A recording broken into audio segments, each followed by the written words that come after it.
pledge allegiance to the flag of the United States of America and to the republic for which it stands, one nation, under God, indivisible, with liberty and justice for all. All right, clerk, if we could do a roll call, please. Mayor Pro Tem Sorcelli Albrecht. Here. Trustee Murphy. Here. Trustee Wing. Here. Trustee Grace. Here. Trustee Anderson. Here. Trustee Albrecht. Here. Mayor Karspek will be absent this evening. All right, we will now go ahead and move on to citizen participation. And anyone who has signed up for regular comment can speak for 3 minutes. Thank you. And please state your name at the podium.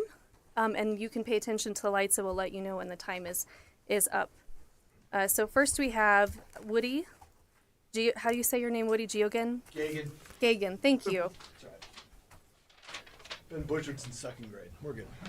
We'll get it right. 2 weeks ago, I sent three things. 2 weeks ago, I sent out messages to 6 trustees, the mayor, and the city administrator. And I want to thank you guys. Within 13 days, I've met with each of you. I wanted to share my perspective as a concerned citizen and learn what I could about your jobs. We had good dialogue, and I thought the overall tone was positive. So again, I thank you for making the time and showing the willingness to listen.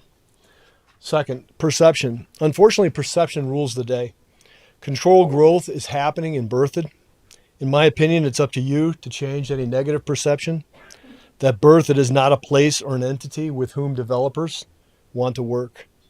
Please make this a priority. Lastly, please vote your conscience. I'd like to share a quick analogy. In the mid-'70s, some of you guys are a lot younger than that, mid-'70s, the United States was in a struggle. They built the Panama Canal way back when, hundreds of years ago.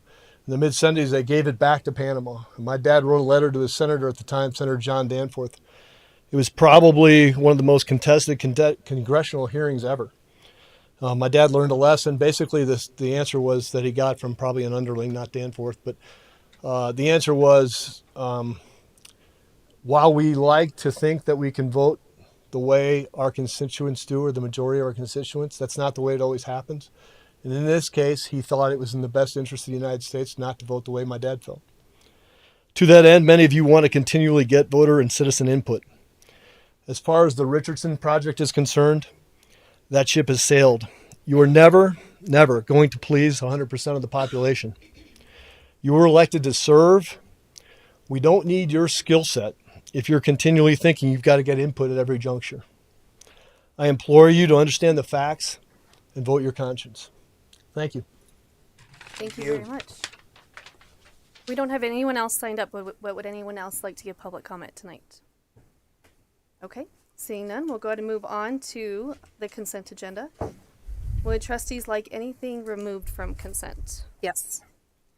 D like David, F like Frank, G, and H. And Mayor Pro Tem, we need to pull item I and not have you vote on that at least tonight. We need to have a conflict waiver for our attorney that we didn't get in the packet, so we're going to have to push that back. I don't have an eye. Okay. On the other. On the back page, the agreement between the town of Berthoud and the town of Erie for the lease of CPT water. Okay. So we're removing I. Any other items trustees would like removed? Okay, does someone want to make a motion to combine and approve the consent agenda minus items D, F, G, and H? So moved. Right. Second. Trustee Anderson has moved and Trustee Grace has seconded. Okay, let's go ahead and discuss item D.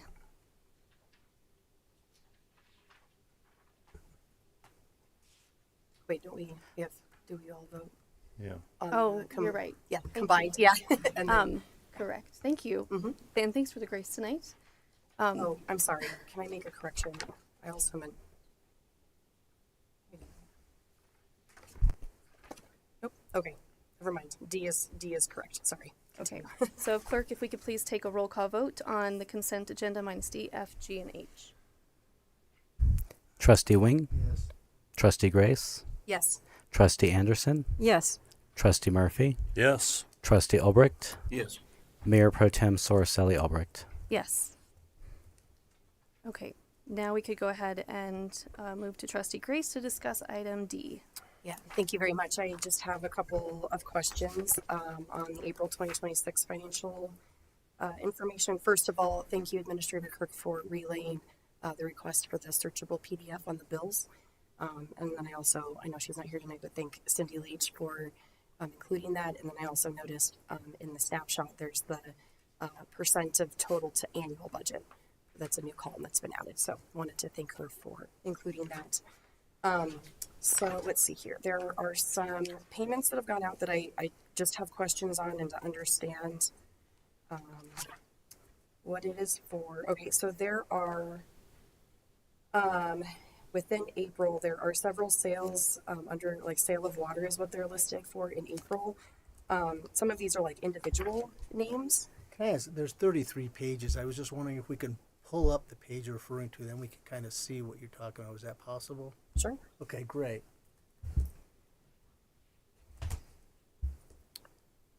Sale of water. Do you know what page it is? Yeah, I will get it here in just a second. Sale of water starts on page 29 and goes into page 30.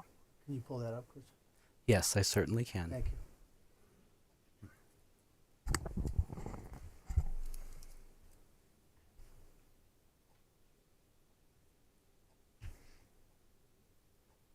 Oh, sorry, I was using the numbers from the big full packet of 890 pages. So it'll be up from where you're scrolling.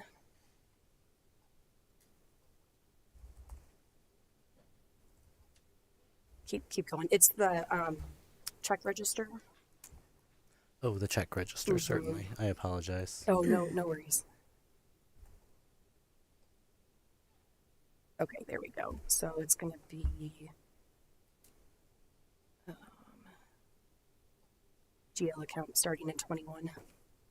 Yeah, more. Oh, it's page 8. So you're on 15.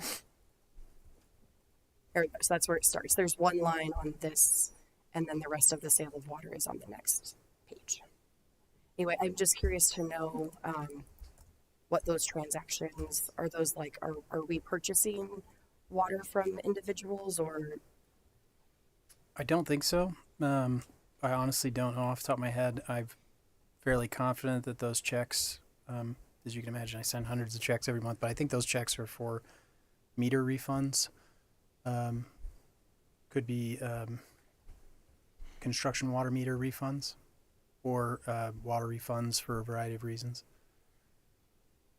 But I honestly don't know off the top of my head. I'll have to get that answer for you and get back to you. Okay, perfect. And then there's also there's a check for $0. I don't know if that was just like a mistype or something else was being logged and then it got added to the check register. That's a good question. I don't know the answer to that. Okay. The next one is going to be. And I was just going to suggest too, in the future, it might be helpful to ask that question of staff in advance so that we could get direct from Cindy. Because it's always helpful to have her perspective because she's so dialed in on those items. So anytime I'm like, what the heck is that? She's really great about getting back. So feel free to funnel that ahead of time. And if you want to bring it up in public, I do. So part of you can still bring it up. Yeah, it does it's help mostly get to that ask questions information. too, so that the public can hear. So how do you recommend that I go about doing that? Asking ahead of time, and then still like bringing up maybe like the resolution to those questions. If you want to send us your questions ahead of time and then ask them here, we're happy not to answer them until the meeting if you'd prefer to talk about them in public. But it would be easy for us to give you those answers. We can go through the rest of these. Some of these I might know off the top of my head. Okay, you'll probably know the attorney fees one. Just curious to know the Lions Gaddis payment is out for the That's our water attorney. water. Okay, perfect. This one just wanted to highlight and ask since it was a administrative expense, and I'm sorry to point this out, though it is public record. There was a payment to Trustee Wing in August for $810 under administrative expenses. That could be his quarterly board payment. But You'll get one too. Yeah. Is that how it's logged though? Is administrative expenses? It's not logged as like salary or payment or anything like that? I honestly can't remember off the top of my head, but I believe that's correct. Okay. I think I had there was an issue with my checking account, so the direct deposit wasn't made. So I turned in a new account number. I think, Christian, you made that payment to that. I think that's what that is. Make sense? That does sound familiar. Yeah. We can certainly double check and I'm see. good. Yeah. I'm certainly good. But yeah, absolutely. And don't ever apologize. 100% of this is public, right? None of this is secret. So don't ever apologize for asking. We appreciate it. Thank you. Yeah. And to clarify, these are great questions. So being able to ask them can sometimes generate a couple more questions too, and then bringing it back in here so that you can talk about what you discovered or found out helps clarify these things, that we all look at every day. We might see it a little differently. So that would be helpful. Okay. And was that it for item D? Yes. Okay, does anyone want to move to combine or to approve item D? From So consent moved. agenda? Okay. Trustee Anderson has moved. Anyone want a second? Second. And Trustee Wing has seconded. Can we have a roll call vote, please? Trustee Grace, Yes. Trustee Wing, Yes. Trustee Albrecht, Yes. Trustee Murphy, Yes. Trustee Anderson, Yes. Mayor Pro Tem Sorcelli Albrecht. Yes. All right, and then item F, the Berthoud Arboretum Pre-Construction Services Agreement. Yes. Sorry, I have several questions on this one. Okay. The first question, I was curious to know, I was going back through the previous meeting minutes. Was it identified what contractor was actually selected before the pause happened? Was it GTC or was it? We brought to you, I think, the results of the bid. We told you that we felt like GTC was the low bidder, the contractor that we wanted to select to work with. There was some discussion about what the right next steps were, and the board asked us to go back and to value engineer the project, and in order to have the contractor support in providing specific costing information, we think it's appropriate to hire them to do that rather than to ask them to do that for free and they don't know they're going to get the job or not. What is Wink's role in helping GTC as well? Were they part of the bidding process? Wank is our design team. They designed the Arboretum. Okay. So they're going to be assisting GTC with the value engineering. There'll have to be some necessary design adjustments that occur or that need to be evaluated as part of the value engineering process. So the contractor and the design team will need to work together on that. Okay. Yeah. Perfect. With staff. One more, let's see, I'm sorry, a couple more. I noticed a documentation error on the letter from the president principal of Wink Associations, the letter actually reads, it serves to modify the Newell Farm Park contract by increasing funds by $5,000, and then it talks about exceeding, materials not to exceed $5,000 based on the Berthoud Arboretum contract billing rates. Wanted to ask if that was a typographical error. That's a typographical error. Yeah, it is the Berthoud Arboretum, not Newell Farm Park. Okay, perfect. Thank you for bringing that up. Yeah, of course. Just wanted to make sure that, we were looking at the right one. I had an additional question on Yeah, that. go for it. Is there a reason why we weren't able to handle this in-house? Or is there, In what way? we already have the alternates for the design. We have line items in there. Yeah, I think what we're looking at is scope changes. Okay. Yeah, and so evaluating which of those scope changes might be worth recommending to the board in order to bring the cost down in substantially. And so there are design and construction implications when you start taking stuff out of a project, as you well know. And so, yeah, I don't think it's as simple as like, hey, let's just eliminate 10 panels of concrete, and we know that's X number of square feet and X cost per square foot. I think there's a little more to it than that. Daniel Buendia, our project manager, is here, so he could probably speak to that in a little more detail.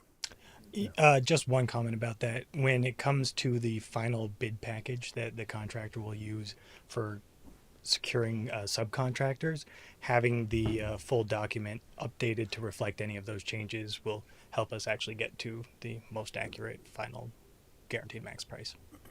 When you say documents, are those the construction documents? Yes, whether it ends up altering the CDs, we don't have a for construction set as is. Normally we would have our bid set and then go to construction set based on the comments that we receive. What is the estimated time to complete this, the reevaluation engineering, or I guess value engineering? The team is hoping to get on the first July meeting if there is space on the agenda. All right, anything else with this item? Yes. Oh, go ahead. Sorry. You sure? Sure. So after listening to all of the comments from the citizens, I think at our last meeting, and certainly the position of a number of trustees, if we did not reduce the cost, would we still need to go through this exercise, Administrator Crook? No. I mean, we had bid. Okay. Yeah, we So, had. so again, after listening to everybody, it's very, very emotional, the commitment and the passion behind it. And this is a once in a generation opportunity for us. And this is Berthoud. I mean, it's our main street. It's going to have so much impact on so many things. And I don't think this is the time to cut back. I think this is the time to do it right. And if, the water features were prominent. I know they cost, but I don't think we should pull those out. I think they add so much. And I don't think we should wait 30 years for these trees to grow. I think we should put big trees in to begin with. I think we should make it a beautiful area for our town, a centerpiece. And so for us to, skimp on something that's so important to so many people, I'm not sure that's the right path to take. I think we need to do this thing right up front. There was so many discussions about how expensive it would be to do it later. If we do all the grading, we do everything, and when we go back and we try to add or change, that would be cost prohibitive. So I really think we need to, take a look at what the original plan was. Like I said before, the original board wanted to do this, and I think now's the time to do it right. Make the investment now instead of it costing more later, and make this the centerpiece of our town that it should be. And whether it's 20 million or 25 million, whatever those costs come in at, this is just critical to our town. So I don't know if that changes this or not, having to have these this re-cost done or not. So, Trustee Wing, if I may ask, how does that align with your motion from the April 14th meeting that essentially... Yeah, so as I stated to you last time, the reason for that was solely based on the comments from a trustee that we wouldn't be able to do any parks, any additional things, anything for the town, that because of a big project, it would shut everything down. And so taking that trustee's word, the board at that time felt it was prudent to take a time out and look at it. With the new board and with the comments from the public and with the feeling that finances are fine, let's do it right. Let's don't dabble. Let's make this a really keystone of our town. So we're going to need to amend, I'm trying to use the correct words, and I know we haven't adopted Bob's or, Robert's Rules of Orders or Bob's Rules of Orders, but it's either a repeal or an amendment, and that has to be done by one of the original voting members. If we're going to move forward, if you're with your support, which is great, community is definitely commenting that they want this arboretum. That motion right now is currently going to be a barrier to continue. So it either needs to be amended or repealed or what's the other one, Karen? Amended, repealed, or It's rescission. rescission, that one. In order to get that out of the way so that we can continue moving forward. Well, and before that, and maybe this is a procedural thing that you could correct me on, but I would like to get the sense of the rest of the board on whether that's even something you want to entertain, because there was a decision made, and then another decision made on top of that. So I want to get the sense of how is the rest of the board feeling like we should be, value engineering this, or at least it doesn't mean we're accepting it. We could come back as an idea, a concept of another option that would reduce cost. So it doesn't necessarily, shoehorn us into that decision, but it would give us another option to bring costs down. How is everyone else feeling about that? Yeah, I don't disagree with the value engineering piece. I think we should still do that exercise and then decide. two things can be true here. The value engineering piece I think is very important, while also recognizing that there's a formal motion that's been voted on and approved to postpone funding, which it's going to need to be addressed if we move forward with the value engineering or not the value engineering. Either direction, we currently can't use any of that funding until we have that motion modified to allow it to come back.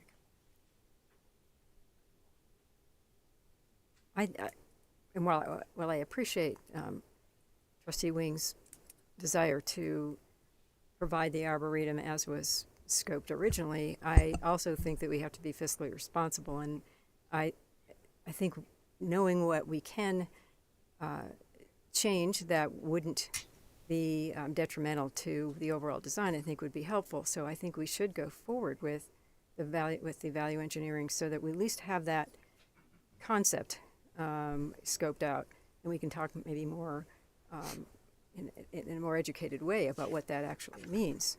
And I guess at the beginning of the July meeting.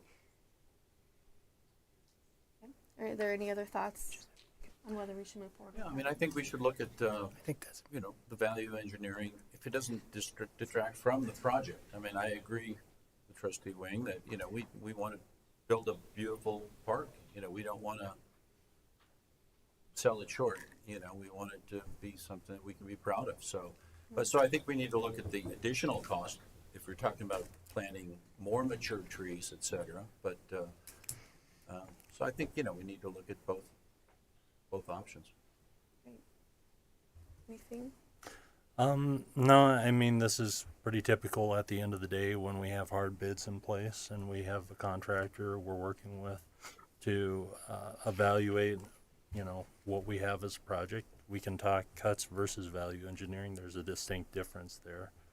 Value engineering is, more aesthetic choices or things that won't necessarily impact the functionality of it. So I think this is a rational exercise to go through with any capital project to ensure that we're not only getting the value out of it, but also making sure that every element of it is tightened down and efficiently utilizing taxpayer money. So, yeah. And then to clarify with staff, as we go through this process, we will see options come before us that we will get to vote on, correct? If things are being removed from the scope. Yeah, we won't do that without your approval. Okay.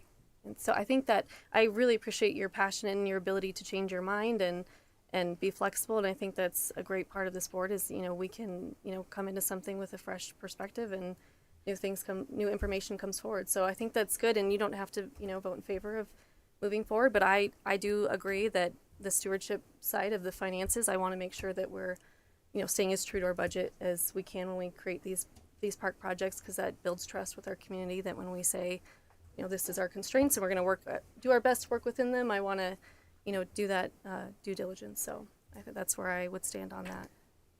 Any other follow-up on that? If I may, Yeah. sorry.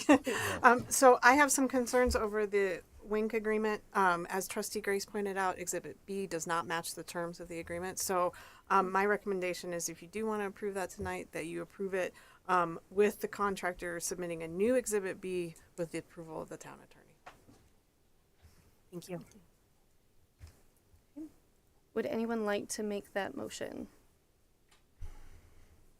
I move that we approve the request for expenditures for the re-engineering contingent upon receipt of a new Exhibit B that's accurate.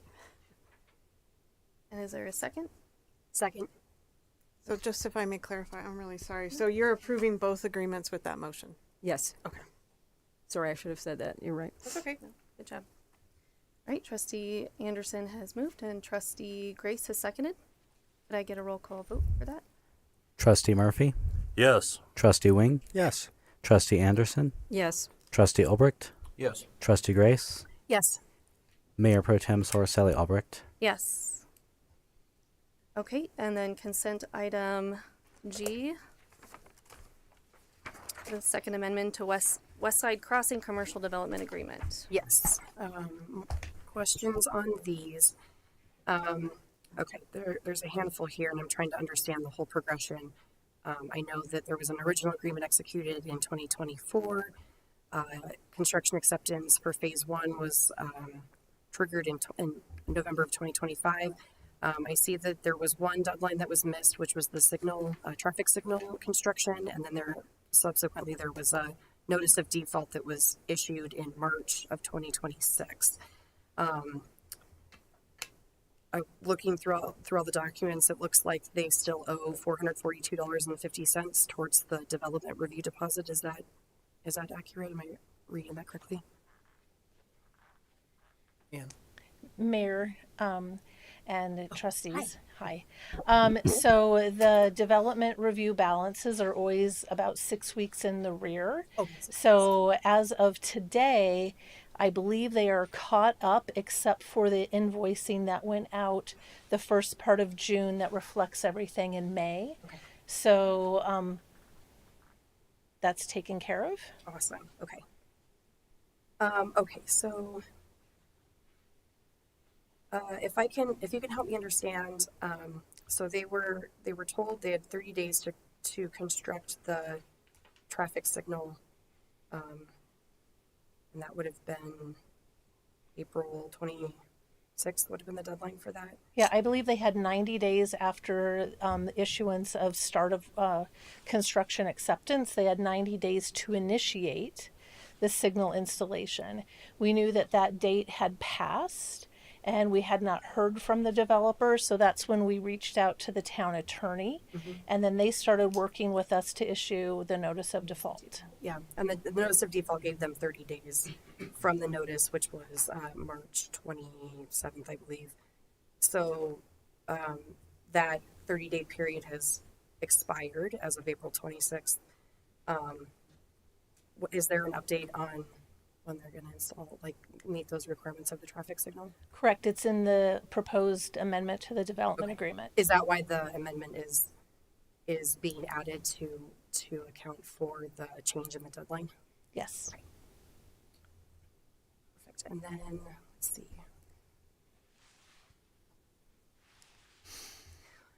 Just a quick question. On the chance that they don't meet the deadline again, which is a possibility, hopefully they don't, what are the next steps? So we are asking for a letter of credit, and the town can pull that letter of credit and actually do the installation ourselves. Okay. Would that letter of credit, I'm assuming it would be enough to cover the installation of the traffic lights without having to dig into our budget or our reserves? Yep, the letter of credit is 125% of the updated construction fees that were vetted and approved by our engineering team. Wonderful. Thank you for helping me understand the timeline on that. Feel free to call anytime before hearings as well, so that you can understand. I had 2 additional questions real quick. What was the reasoning behind the $500 amendment? Is there any way we came to that number specifically? $500 amendment? The $500 a day liquidated per damages. day, yes, thank you. Yeah, that penalty represents, a few hours a day of staff time having to deal with the chasing the contractor not being done. Okay. And then I don't know if I saw a reply letter after the notice of default was sent. Did you guys receive any letters from? The attorney's team received information from the applicant's attorney, and they were able to work together to come up with this amended development agreement that would allow the additional time while also holding the developer accountable for their deliverables. Thank you. That's all I have. Thank you so much, Anne, for answering this question. Yeah, thank you very much. I appreciate it. Anything else on item G? No other questions? Would anyone like to move to approve item G? Moved. Seconded. Okay, Trustee Grace has moved and Anderson has seconded. Can I have a roll call vote, please? Trustee Wing? Yes. Trustee Grace? Yes. Trustee Anderson? Yes. Trustee Murphy? Yes. Trustee Albrecht? Yes. Mayor Pro Tem Sorcelli Albrecht. Yes. And then the last consent item, H. Yes. First of all, I'm super excited to see what this engagement software looks like once it's all up and running. I think this is going to be amazing. So I just have a handful of kind of like more like project questions. Have you guys decided who? So it shows there's 2 admins and then 8 general users. Have you guys already decided who will be the admin and then who will be the users? I'll be the admin. I'll be controlling everything. I brought Danny to a conference on Thursday to learn about the situation so he understands the why behind it. Okay. I have a presentation if you want more in-depth information, just in case. Wanted to ask if there was a budgetary reason why we didn't include the translation add-on for Spanish. Their website, they say, is completely accessible, so that should be managed in there. And we have an add-on on our page too that translates to every language. Okay. So it would have been an additional, like an extra unnecessary cost. Yeah, at this point for Berthoud, we think we have to have 10% of the population or something, but I believe they accommodate that, and I can ask to be specific. Awesome. Okay. And Stephanie, then, would you step closer to the mic, Sorry. Steph? I That's didn't okay. know if that was like official questions. the next question is, would you be able to, whatever next board meeting after the project launches, would we be able to see like what your guys' project plan is, like due dates for? I know the overall goal is to have it up and ready by Oktoberfest, but between now and Oktoberfest is, would we be able to see kind of a project plan of how it's going to be built out, developed, like what the dates are on that? It's going to be developed as fast as I can. So they're going to put the first project up, and once that's up, then that's kind of my learning, my training.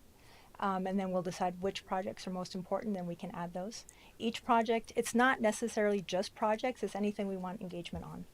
So if we have holiday lights contest, it's not pushing information out, but it's engagement, right? So we can have the map and the pictures and the voting all on that page also. If there's a hot button topic that you guys just want some feedback on, we can add that in. Did any of you have a chance to go to look at Durango's? Anyone else? No.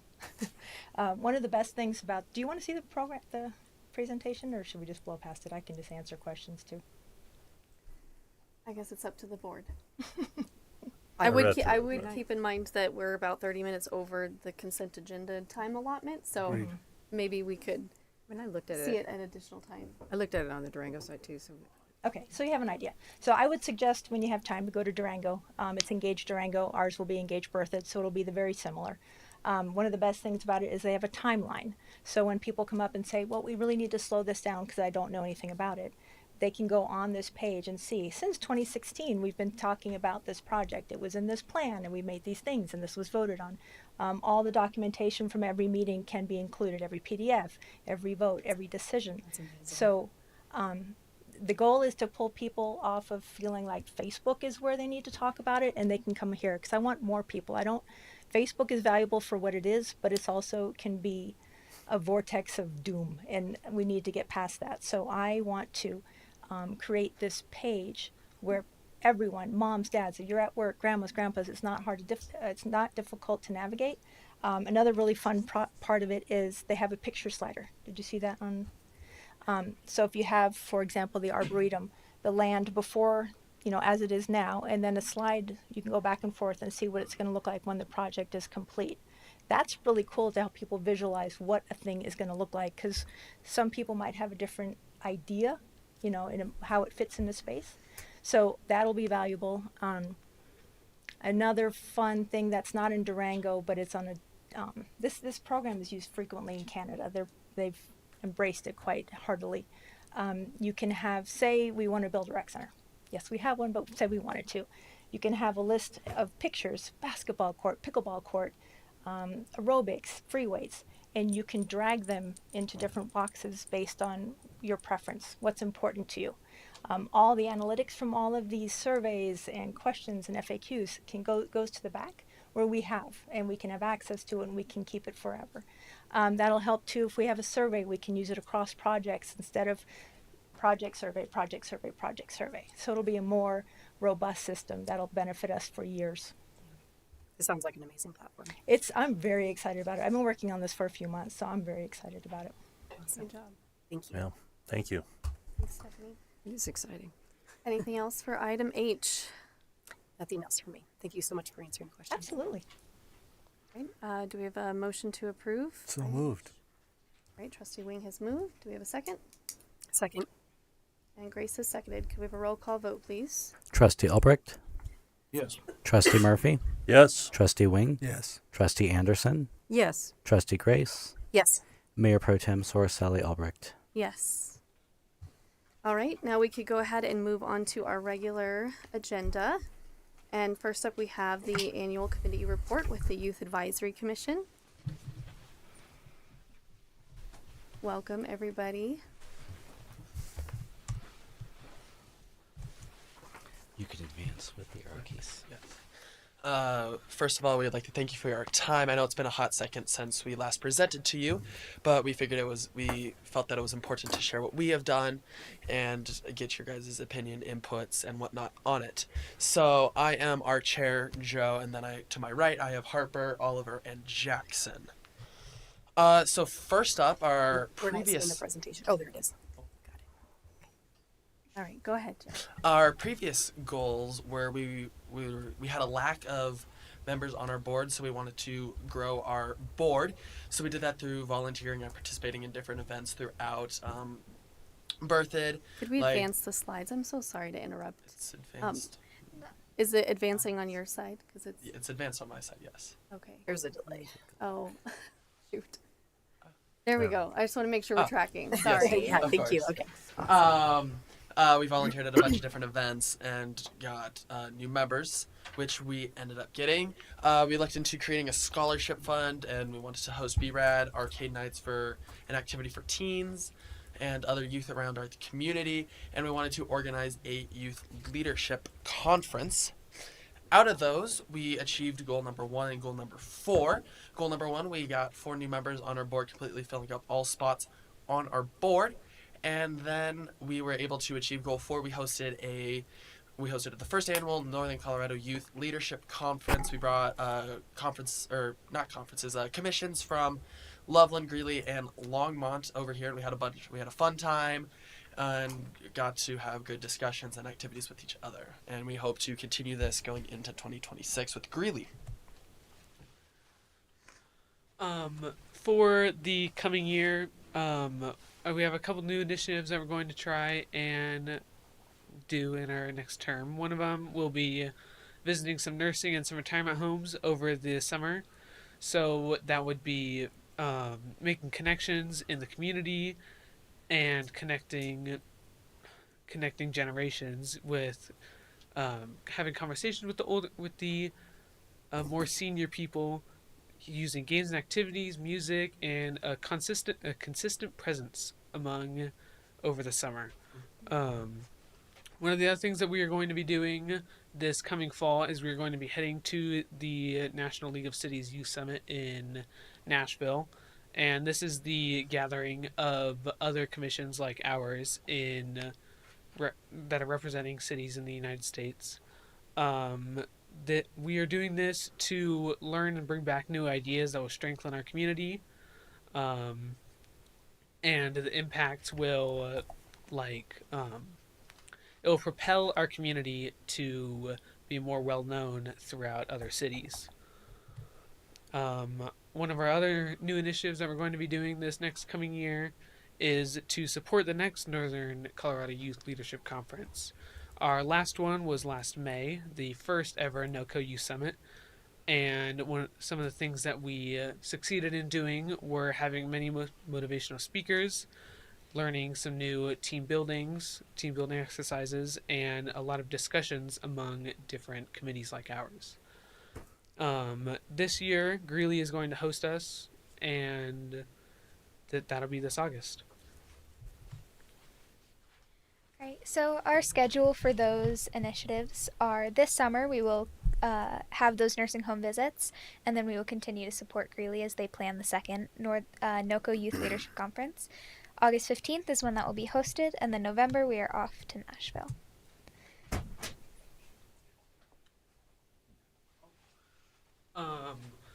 Some of our future goals for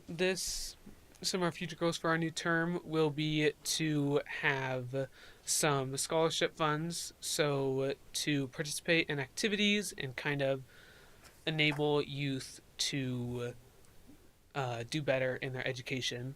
We're going to attempt to have some monthly staff presentations to keep our members well informed and helping us broaden the community out.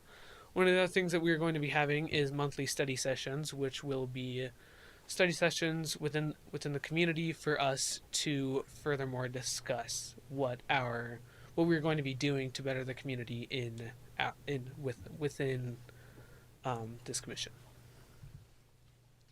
All right, so now for the expenses. Fun stuff.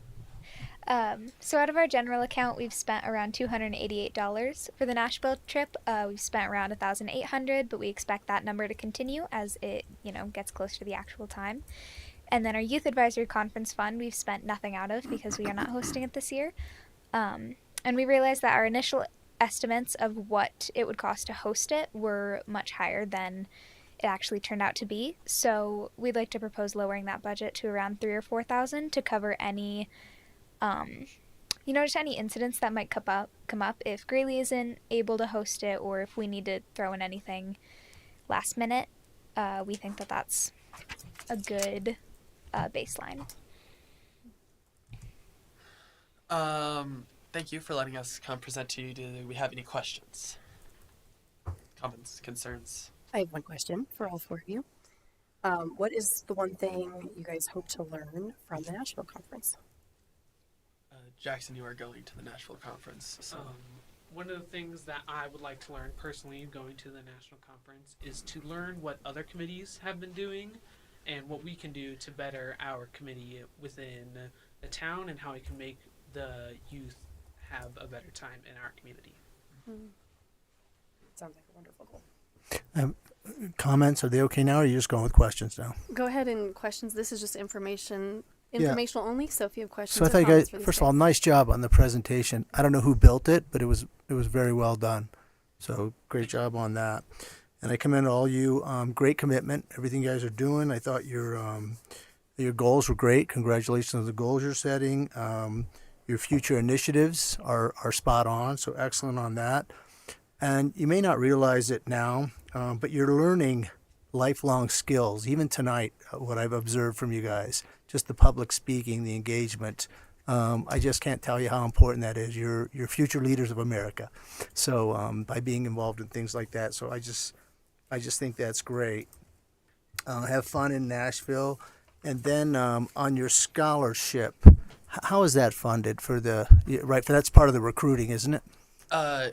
Yes. So I feel like, are you talking about the old one or the one we're trying to pursue right I think now? the new one is a scholarship to get people to join. From what I understand and what I remember is I think scholarship's kind of the wrong word. What we're looking to do for that is give that to organizations or the actual groups that do these youth events. It could be a robotics club, it could be a sports club, where they're looking where a financial barrier could be an issue, and maybe doing something like that to help the youth. What I believe is what I recall from our last meeting. Correct me if I'm wrong. So again, do you need funding for that? I think a lot of the times these clubs are needing some funding, and so it was brought to our attention that these clubs are interested in some funds to pursue their clubs, and so they came to us asking us for money. So we would expect them to put together a presentation, and then the youth advisory club would decide whether or not that fund whether or not they could fund this club or whatnot. So if they need something from the town, that would be forthcoming. You'd come back to us and say what the needs are for that. And then if you watch government in general, they never lower their budget for the next year, right? Because if you lower it, you lose it. So I don't know, congratulations on staying within your budget. But I would say, come back with the same budget you had, and it gives you a little room to do more, and maybe reach your initiatives with some of that budgeting fund. So I don't know exactly what it is, but and I don't know if you're going to come before us at some point and ask for us to approve it, but that's just a little advice. Thank you. Great job, you guys. Thank you. Thank you so much. Anything else from the board? Go ahead. Yeah, I could jump in. Thank you guys for presenting tonight, and thank you for serving.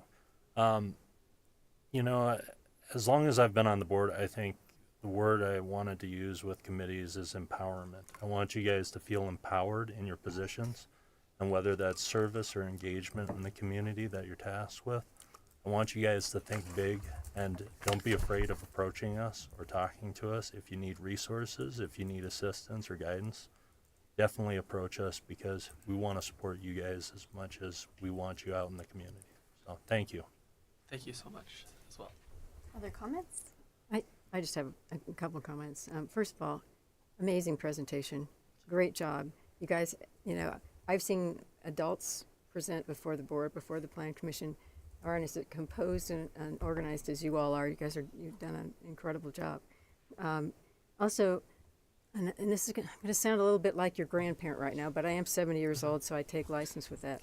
And that's, I'm so proud of you that you are members of our community and that you're working towards making our community better. It's incredibly impressive. And as some of my fellow trustees said, you're learning skills that you're not going to learn doing anything else. Someday that'll really come back to serve you well. Hopefully you'll think back on this time and say, wow, you know what? So glad I did that. And you're at an age when sometimes being involved in things like this isn't popular. It doesn't make you the star of the team. But you know what? You are the star of the team. You'll see that when you get older. You are the types of things that you're learning now are going to help you in just about every endeavor of life that you have down the road ahead of you. So as your grandmother, I'm going to say good job and give you a verbal hug for doing all of this. And I liked your tagline. It talks about that you're the next generation of leaders. Absolutely so. Thank you for wanting to learn that now. Thank you so much as well. Anything else before I jump in? Again, I commend all of you for doing this. And, as they've already mentioned, you're learning wonderful skills and you're exhibiting great skills. And these will all help you down the road in your careers. And hope, maybe some of you will get more involved in politics and other, ventures. So, congratulations. Thank you so much as well. Thank you. Great job getting this together after school ended as well. I know that summertime is a challenge. So congratulations on your presentation. Thank you. Yeah, and I will just echo everything everyone said. You guys are amazing to be around, to work with. I'm so extraordinarily impressed by each of you, your thoughts, your ideas, your commitment. Keep up the good work, setting the example in our community. And, for everyone to realize how different this has been, they really switched and pivoted from putting on events in the community to being more of an official commission and operating in this boardroom just like we do. And that was a big pivot and a lot of change and nuance, and you guys really rolled with the punches and found new ways to be invigorated and engaged, and even more for the coming years. So we're just going to keep building on that, and I can't wait to see what you guys do in the coming year, and what comes back from the leadership conference as well is going to be a first step for Berthoud, and even amongst our general government. You guys will be the first to go and attend one of these events. So I'm really proud of you. I know the people that are going are excited to go, definitely, and thank you for working with us, both you, Miss Grace and Miss. It's okay. Sorcelli. I've worked with you for years. You guys are at this point, yeah. MPT. Awesome. Well, thank you guys so much. If there's nothing else, we'll hope to see you in the fall with any other ideas you have to bring to us. Yeah. Thank you so much for your time once again. Can't wait to hear what you come back with from the conference. All right. We'll go ahead and move on to our next agenda item. This is the updated water supply, the demand outlook, with Ken Matthews, the Director of Water Utilities, and Pete Johnson, Water Council.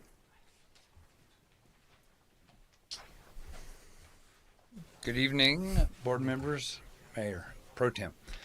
So with me here today, you mentioned Pete Johnson to my right. Also, Andrew. I'm blanking. I've worked with you for 3 years with Andrew Case. Introduce yourself. Bradley Kershaw from Lions Gaddis here with Pete. Sorry, Bradley. I've only worked with you for a year and a half, so I should be forgiven for that. Anyway, in late 2024, you asked that the Water Utilities Department bring to you routinely, once a quarter, twice a year, a update of where our water portfolio stands with respect to the demands that we're seeing in our system and the growth. So we're here this evening to provide that for you. We're also going to give you a brief kind of Water 101 on our portfolio, how it's broken down, what it means, the impacts, what we're planning for the future, and such as that. So let's go ahead and kick that off. And Bradley or Pete? I'll start real quick and just give the roadmap. Kristen, you have our PowerPoint ready to go? Go ahead and advance to the next There we go. slide. There Okay. it is. Thank So you. just to give you a brief roadmap, Bradley's going to start with sort of the Water 101 section that Ken was discussing, kind of an overview of the town's water rights and water resources portfolio. Then I'll move into the town's ongoing efforts for water master planning and the projects that we're working on as part of that in following that master plan effort.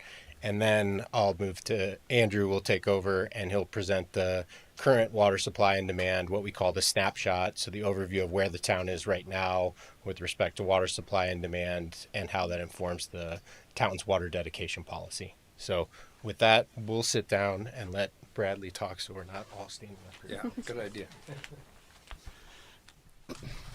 Good evening, trustees. I think we were all feeling pretty confident about our presentation until we had to follow the Youth Advisory Commission. Hopefully we can lead up to that great example. I'll dive in here just to give a high-level overview of the town's water supply. We have a geographic map here of the area. This helps orient us. So the town boundaries are in the green shading there. We can see on the south side of this map, down is south, up is north, is how we're oriented here. The Little Thompson River in blue. And then in the upper central, we have the Big Thompson River. That one's checked in blue and black. The Little Thompson River Basin is to the south of the Little Thompson River there.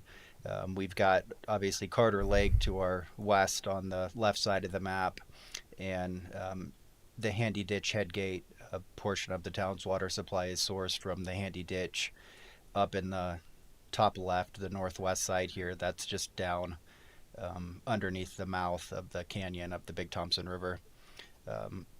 I'll discuss a little bit about Handy Ditch water here in a minute, but the cross-checking that we see on this map, kind of a brownish color there, indicates historically irrigated area under the Handy Ditch. So we can see that that covers a large part of the Little Thompson River Basin and the town's boundary and service area.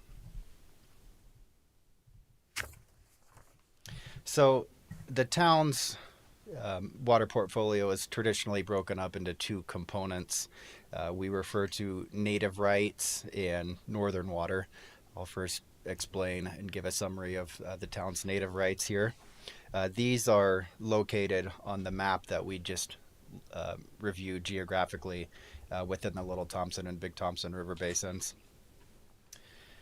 First, Berthoud's decree water is how we reference the water that's attributable to a case that Berthoud adjudicated in the water court in 84 CW 421. That case changed senior rights for the town's use. Those are delivered through the Olympus Tunnel and Dilley Tunnel and delivered to Carter Lake. That's the preferred delivery location for those to avoid losses in the Handy Ditch system. That case also preserved the ability to divert those rights through the Handy Ditch, but that is done less often than through the delivery mechanisms to Carter Lake. The decree water can provide up to 2,191 acre feet a year. The average yield over the last decade is what we have there, the 1822.6 acre feet a year number. That's just based on priority availability and the ability of the Bureau to deliver that water based on capacity and water quality considerations. Next, the handy ditch, as we looked at the pointed diversion on the location map. Currently, the town owns 48.33 handy ditch shares. We are continuing to acquire more, which will be changed eventually. We changed 7.5 shares back in 2000. Those were changed to municipal use. Historical ditch water rights are decreed and approved by the court for irrigation use. So when those are acquired by a municipality or another water user, they have to proceed through the court process to get those changed in type and place of use. So that's how we make those legally available, from irrigation to irrigation, municipal, recreation, and those types of uses. So 7.5 shares were changed in the 2000 case. That yields an average annual consumptive use of just short of 11 acre feet a year. I had the opportunity to present to the board last year as we considered the approval to file the new handy change case. That has been filed and assigned case 26 CW 3046. That is a similar change case involving 32.83 shares in the handy ditch. That will allow additional water from that system to be taken into the town's municipal and potable system after we adjudicate that through the water court. As I noted, changed ditch shares can be used for municipal recreation, augmentation, and those sorts of uses. Non-changed ditch shares that the town owns can only be used for historical irrigation use until the water court process is completed, which authorizes the change. On Ryan Gulch Reservoir, the town owns 34 shares.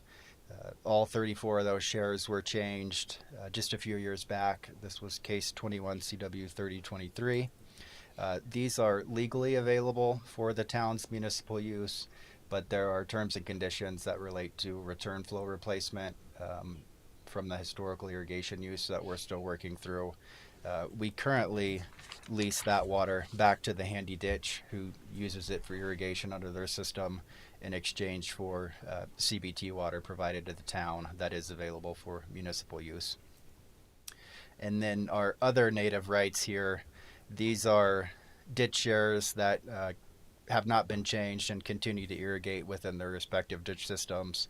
I think several of these were acquired as the town acquired open space and farming parcels, and I know several of these are leased back to tenant farmers whom they were acquired from or successors to them to continue the agricultural heritage within and around the town. This is a very busy map here of the Northern Colorado Water Conservancy District system. I will skip this temporarily and help frame it up for us, and then we'll come back to it. So, as I noted, the other component of the town's water portfolio, in addition to native rights, is water that's available through projects operated and maintained by Northern. This water is delivered via Carter Lake, the Carter Lake pipeline to Carter Lake, and it's available for potable municipal use. So currently the town owns 1,088 CBT units. That provides an average yield of 0.6 of an acre foot, so 652.8 acre feet a year total under the CBT system. And then the town also owns 10 Windy Gap units, 95 acre feet average yield there, so 958 acre feet once the units are firmed. Pete will discuss firming conceptually in his presentation, but that generally means a storage bucket to put the water when it's available so that it can be used at the time that the town needs to put it to use. So I'll go back to our map here. I hope you guys can see this in detailed enough scale. We have a inset on the top left there, West Slope Collection System. I think many of you guys are familiar with the Tri-Lakes, Lake Granby, Shadow Mountain, and Grand Lake. So both the CBT and the Windy Gap system collect water from the West Slope. CBT water is pumped stored in Grand Lake and then pumped up through Shadow Mountain into Grand Lake and then through the Adams Tunnel, which we can see the yellow line there. That's our Continental Divide and Rocky Mountain National Park, which is in a pale yellow and outlined in green, so that the Adams Tunnel goes through the park and delivers water to Lake Estes, where it's then pumped down to Flatiron Reservoir and can be routed to Carter Lake from that location. The Windy Gap Reservoir, if we look at that same inset, is just further left. It's a much smaller reservoir. It's connected to the same system, so there's a little red dotted line there. Water can be pumped from Windy Gap Reservoir back to Lake Granby, where it's then connected to the Tri-Lakes and can make its way up to Grand Lake and then over to Lake Estes for delivery to the Front Range. Generally, our green shading here that goes all the way out the Platte is the northern boundary, and then our Front Range municipalities here to the east of the Continental Divide, and Berthoud right in the left center where the Northern Water headquarters is noted.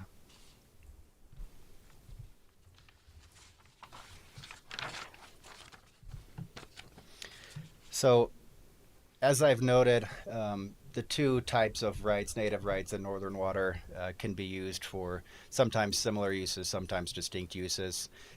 Potable use includes Berthoud's decree water, which was changed by the Water Court. All the Northern Water that the town gets can be used for potable use. And as noted, changed ditch shares can be used for municipal use. The town has changed Handy and Ryan Gulch water now, and then non-potable irrigation use covers the unchanged ditch shares, and then a lot of these other smaller ditch systems where the town continues to use that water for either non-potable irrigation of historically irrigated farmlands that were acquired or for town parks that fall under those historical ditch systems. I will turn it over to Pete, who will fill in some detail on water rights projects and goals, unless there's any questions. Any questions at this time? I want, where the Little Thompson and Big Thompson come together and then it continues on, what is it called then? It's still called the Big Thompson. And what does it eventually flow into the South Platte? Yes. Right. Okay, thank you. Well, while we were on it, just one quick question. So we talk about acre feet, we talk about shares, we talk about units. Could you just very quickly define the three and how they maybe are synonymous and how they're not? Go ahead. So an acre foot is kind of the traditional water court term. As the name implies, it's the volume of water that covers 1 acre of land and a foot of water. So historical ditch systems, water court changes, that's how they quantify volumes of water, is by acre feet as the volume and cubic feet per second as the flow from the river. The units is more of a northern unique system, how they've categorized both participation in CBT and Windy Gap. As noted, 1 unit of CBT doesn't equate to 1 acre foot of CBT. It does not. It does not. Okay. I think some years it could have the potential to. That's the quota setting process, but based on historical practices, it's 0.6, 0.7 acre feet. So it's just kind of an allocation and tracking method that's utilized by Northern. And then unit. Ditch shares, right? A unit is synonymous with share? Not necessarily. The units we're talking about are specifically CBT units or Windy Gap units. Those are a portion of an interest in those projects that are operated by Northern Water. The concept is basically the same as the share. So for a ditch system, you may have 1 share. Some ditch systems have 3,000 shares. Some ditch systems have 15 shares. But do they but when you talk about the amount of water a unit is, how does that compare to a share or acre feet? It's completely different, and it differs from one system to the next. So a unit is a CBT unit or a Windy Gap unit. Even those two aren't the same amount of water. So a CBT unit, for example, was designed to provide a maximum of 1 acre foot per year. That's the maximum that system can provide. A Windy Gap unit has a maximum volume, is designed for 100 acre feet per year. So even in that context, the word unit, the label unit, is different between the two projects. So to do your planning and your budgeting for water, you know the formula. We do, and that's why we break it down to acre feet, a volumetric measurement that can be applied uniformly across the different systems. But also, you'll hear me talk about in a second here another unit, which is called a single family equivalent, or an SFE, and that's a measurement of the typical volume of water that is used by a typical size lot and a single family home built on that lot, in this case obviously within the town of Berthoud. The last thing I have for now, and if you're going to talk about this later, you can just tell me that, but we get 48 shares from Handy Ditch, and I've heard kind of through the grapevine, Handy Ditch is struggling this year. Do you see any impact to it? And then Pinewood, I don't know where that comes, but I was up there last week, and man, did it look low. Holy cow. So any concerns with those two issues? Well, Pinewood is part of the CBT system, so that's sort of insulated from the broader Big Thompson watershed itself. But generally speaking, the entire Big Thompson watershed is going to suffer from the drought conditions this year.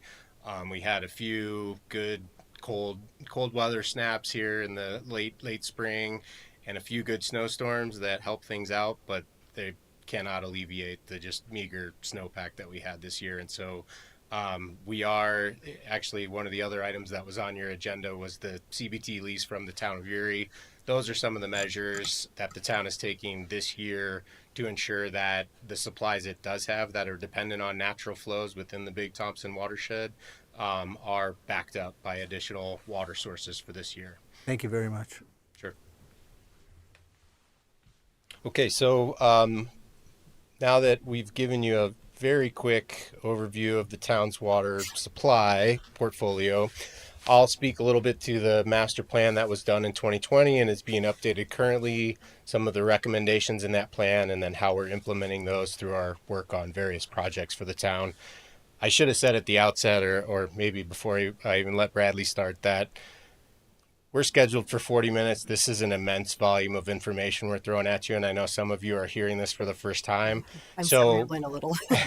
feel free to ask questions, of course, but also the thing you should know is that the end result of this whole presentation is talking to your water dedication policy and any recommended changes to that policy.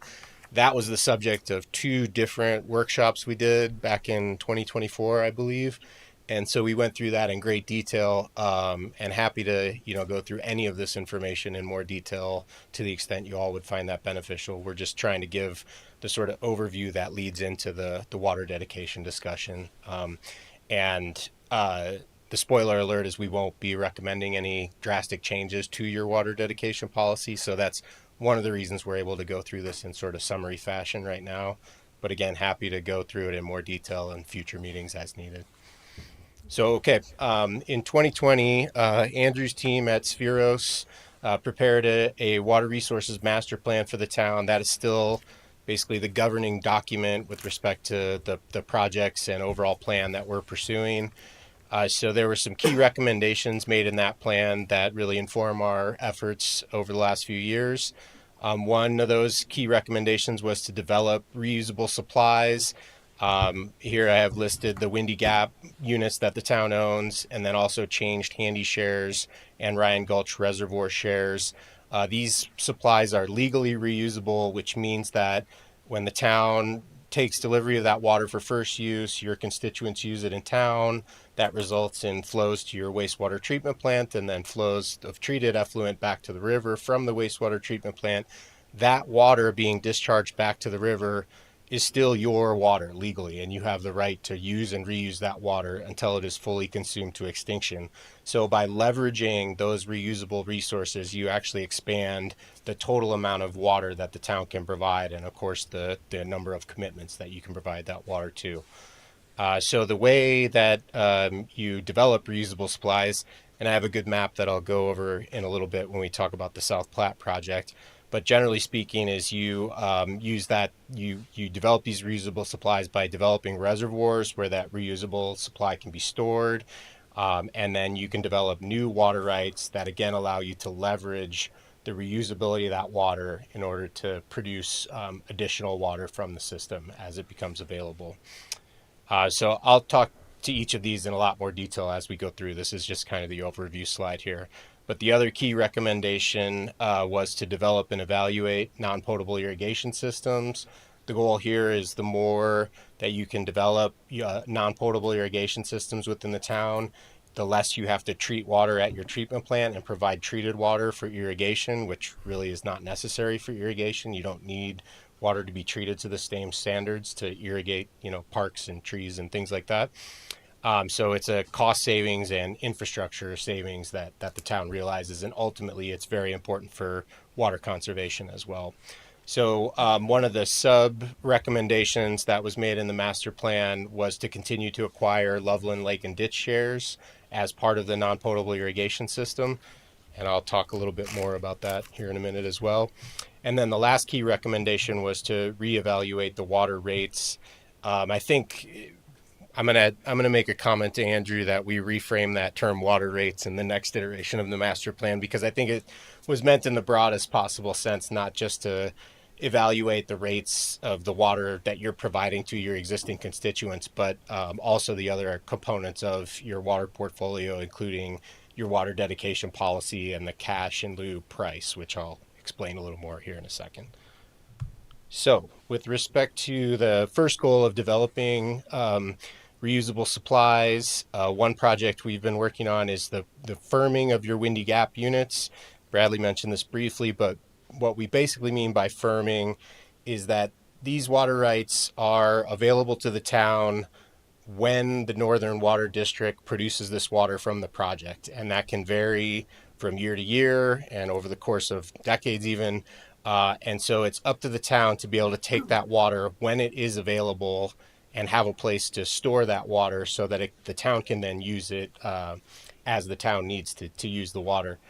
For the Windy Gap project in particular, there's some constraints on the locations where that water can be stored and for how long it can be stored that make it fairly unique with respect to as compared to other types of water rights in Colorado.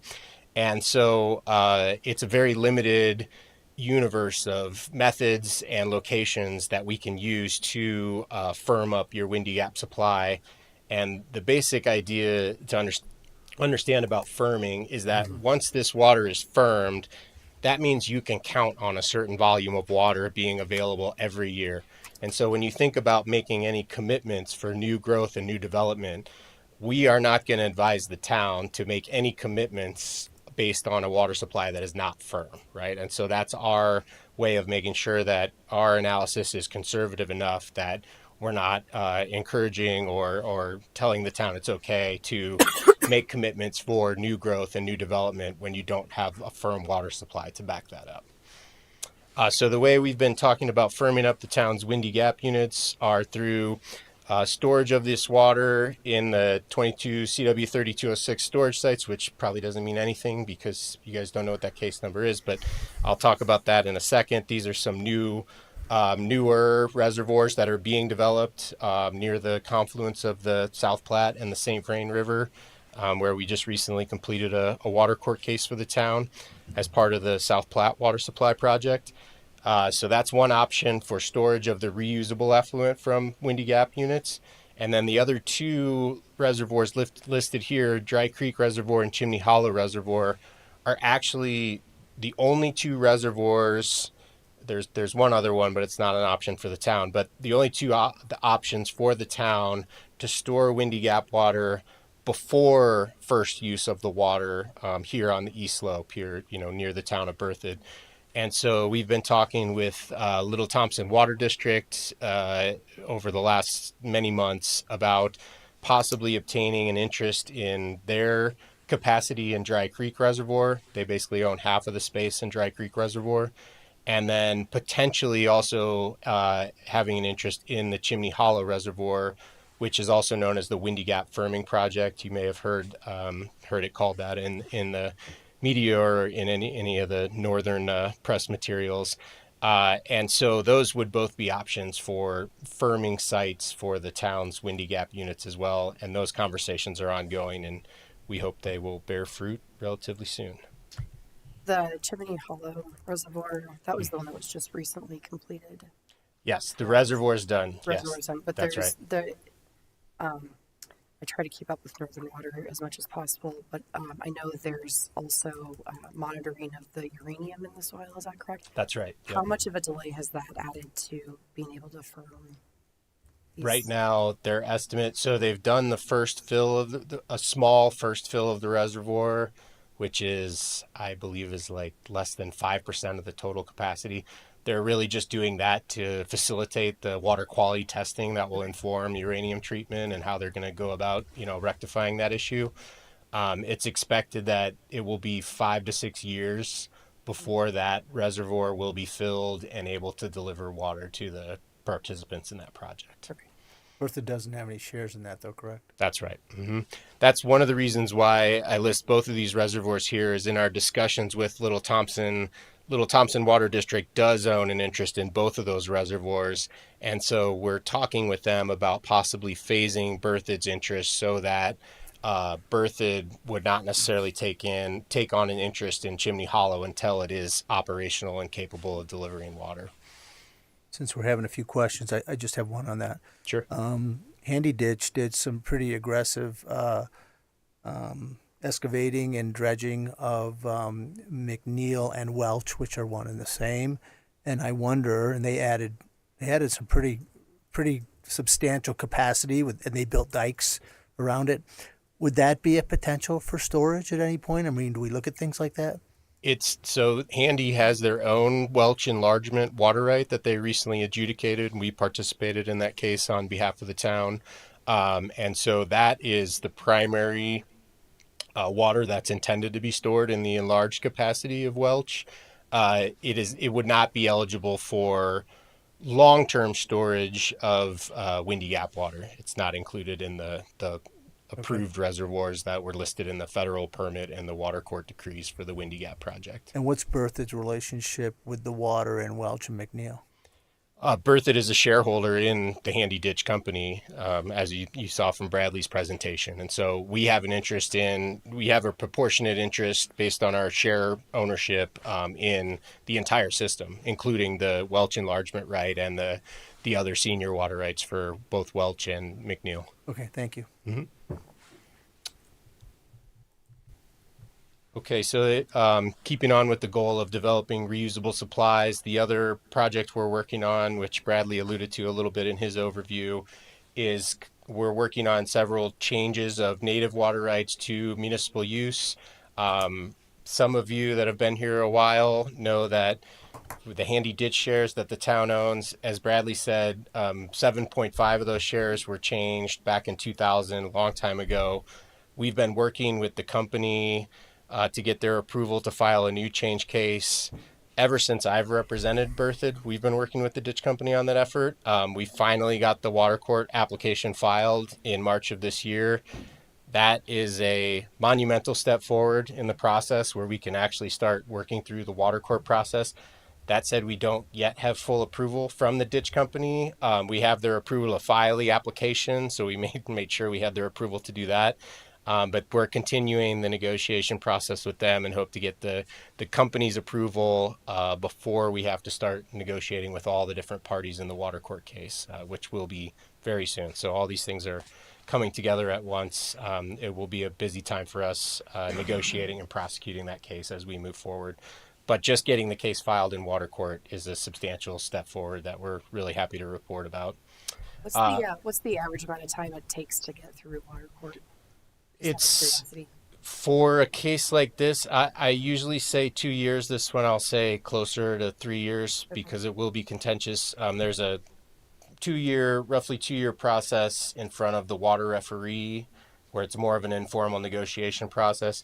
If you can't get the case fully negotiated to stipulated settlements during that period, then you get set for a trial and it starts to behave more like a standard sort of civil litigation type case. So that just kind of depends on the court's docket, how far out you get scheduled for trial. Okay. Yeah. So who are we actually fighting for those rights?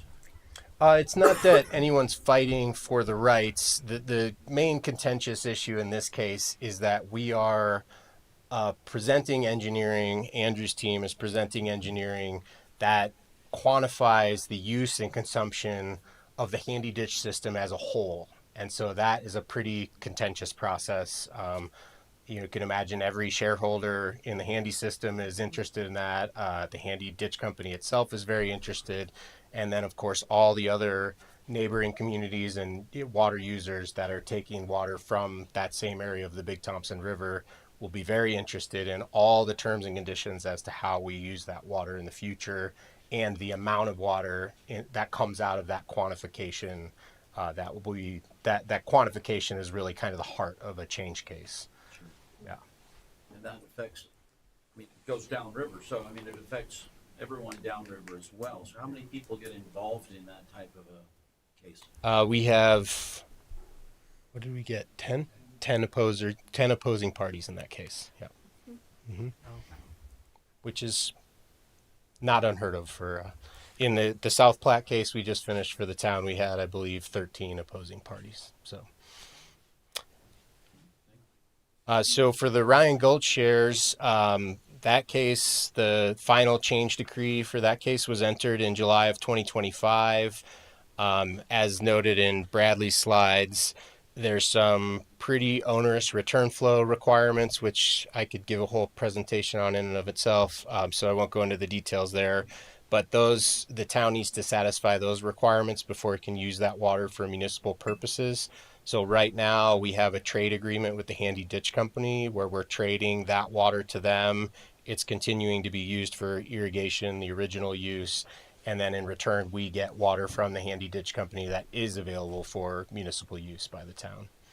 So that's been working pretty well, but we'll continue to work on the return flow requirements associated with that decree as well. And then the last one I have here is the Lawn Lake application. This will probably be coming before you in the relatively near future. Some of you may remember the purchase agreement that came before the town last year related to Lawn Lake. This is a change of some historical water rights for a reservoir up in the Estes Park area that were presented to the town, and our task is to change those for the town's municipal use. So that effort is ongoing too, and we hope to file that application fairly soon. So the last project I'll talk about with respect to developing reusable supplies is the South Platte Water Supply Project. And this is a big one that we recently just completed the case here for some junior water rights that will be a key part of this project. That decree was entered in February of this year. We avoided going to trial in that case by, I believe it was about 5 days or so. So we were happy to get to stipulated settlements in that case. In that case, the town was awarded new junior water rights for 2 reservoirs, a recharge facility, and then related rights of exchange that allow the town to move those water rights up and down the river in between the respective facilities, and will also allow the town to move its own reusable effluent from the confluence of the Big Thompson and the South Platte up to some of these facilities where that water can be stored and then later used for augmentation or replacement use. Can you help me understand the difference between senior water rights and junior water rights? Sure. It's a totally relative term. That's the first thing to understand. So in Colorado, every water right has a priority date, which means the date upon which that water was applied to beneficial use. So a water right that was applied to beneficial use in, say, 1861 are some of the most senior water rights in Colorado. Those would be considered senior water rights. Depending where you are geographically, it can vary the terminology people use with respect to senior or junior, but generally speaking, when you start getting towards the 1900s, people stop referring to those as senior water rights unless they're strictly speaking in relation to another water right, right? It can also just mean one water right has a more senior water right than another, so one's the senior, one's the junior. So it's very relative. What I mean in this instance by junior is these are 2022 rights because this is a brand new water court case. And so these are basically water rights that will only yield during, high flow events on the South Platte River. Our Handy Ditch senior? Handy Ditch is relatively senior, yes, on the Big Thompson, yes. nothing beats your decree water, which is the number one priority on the Big Thompson. There's other entities that have interests in that same water right, but Berthoud holds a substantial interest in the number one priority. So that's sort of the ultimate infirm yield is, as long as there's water in the stream, then you're entitled to take it as the number one priority.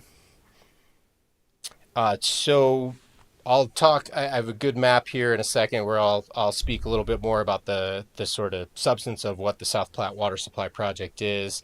But just in terms of what we're doing on this project right now, we just finished the water court case for these junior water rights. That was a big step forward. We're having ongoing planning meetings with the different entities involved in this project. And we have extensive modeling going on right now that's currently being updated. Andrew's working with another engineering firm to update a pretty comprehensive model of the different structures involved in this plan. And that will ultimately inform the deal that we're trying to strike with the water supply entity involved as to how this will actually work over a course of different, good and bad water years, and ultimately arrive at a number of a firm water supply that the town again can count on as, commitments to any new taps or new developments within the town. So if I remember right, there's multiple communities that are investing in this South Platte project, correct? And can you remind me which Yes. communities? Well, so the water supply entity we're talking about, and this is probably a good time to just go to the map. The water supply entity that we're talking about working with on this is the United Water and Sanitation District. They they kind of tag themselves as a water provider to water providers. So they're similar to like Northern Water Conservancy District, right? They're a larger scale entity that operates large water supply projects to provide to municipalities and communities on the Front Range and other water users. And so right now, Berthoud and the city of Dacono are both in discussions with United about this water supply project. Due to the different geographical locations of those communities, the specifics of how they will implement the project differ somewhat between the two. But they also have a lot of overlap in terms of some of the structures involved. And I'll go through a few of those right here on the map. So first of all, and I really wanted to use this map as a way to kind of explain also to those of you that are fairly new to the water world, how sort of an augmentation plan works and what it is, which that's really what makes this project work. But here on the map, you can see in the pinkish purple color there, those polygons are the town limits. And so you can see the western part of town where we are now, and then a substantial portion of the town that's sort of in the I-25 corridor there along the Little Thompson River. And then within town, on the west side of town, you can see the Berthoud Water Treatment Plant is the star there, and then Berthoud Reservoir right next to the Berthoud Water Treatment Plant. And then on the south end there, right on the Little Thompson River, that star is the location where the Berthoud Wastewater Treatment Plant discharges effluent back into the Little Thompson River. So if you follow the Big and Little Thompson River past their confluence all the way to the confluence with the Platte, this is the section of the South Platte River that involves this South Platte Water Supply Project. So if you go down to the light blue polygon near the bottom of the river reach there, that's the Milliken Reservoir. That's a currently existing reservoir. Portions of it are still being gravel mined, but this is one of the reservoirs where the town obtained a junior water right in that recent water court case, and this will be a key feature of the South Platte Water Supply Project. Then if you see the gray cross-hatched section there, or diagonal hatch section there, that is literally a section of land called Section 20, and that land is just starting to be gravel mined pursuant to a permit, and will eventually be finished as what will be called Section 20 reservoir. So that'll be another reservoir storage facility that the town will own an interest in. And then the Drew Hard Recharge Pond is the slightly darker diagonal hatching there. That's a recharge facility, which a recharge facility is basically a place where we can pump water to. We now have a water right to do this infiltrate that water into the ground. That water slowly percolates back to the South Platte River, and we can get credit for those percolations back to the river that can be used to offset depletions elsewhere. So that idea of offsetting depletions, that's really what an augmentation plan is all about. Okay, so as part of this project, the plan is that there will be a well field located near that Milliken Reservoir, basically right in between the reservoir and the river there. That well field will withdraw groundwater that is connected to the South Platte River. I mean, it's basically right next to the river. And so those wells will create depletions, right? They will take water away from the river system that then the town needs to replace to the other water rights that are owed that water or that have more senior water rights. The town will do that through the water it has stored in these reservoirs or the credits that it has accrued in the recharge facility. And so some of that will be these junior water rights that we just got a decree for, the case I just mentioned. Some of that will be senior water rights that United Water and Sanitation District is working on as part of this deal with Berthoud. And then some of that will be the town's own reusable effluent that's been delivered down the river and exchanged back up to storage in these facilities. So that's a crack class in Water 301 there in about 5 minutes. And I understand it's very complicated, but wanted to give you sort of a lay of the land and an understanding of how this project is envisioned and how it will work. Sure. So those new reservoirs seem to be quite a bit out of town. That's right. Down rivers. How do we get that water back up to our town to use it? Yeah, great question. I should have mentioned that. So the physical supply of water to the town will be from that well field located near Milliken Reservoir. And so it will require pipeline infrastructure to deliver that water back. The key question right now that we're trying to figure out is what is the best treatment location for that water? Ken could talk till we were all blue in the face about the complications with the current plant and expanding that plant and whether that can be done. There's a lot to consider there, but that is one potential option, is whether the existing town plant could be expanded. The town's in discussions with another regional entity about a water treatment plant that's planned near the northeast corner of the eastern part of the town service area there.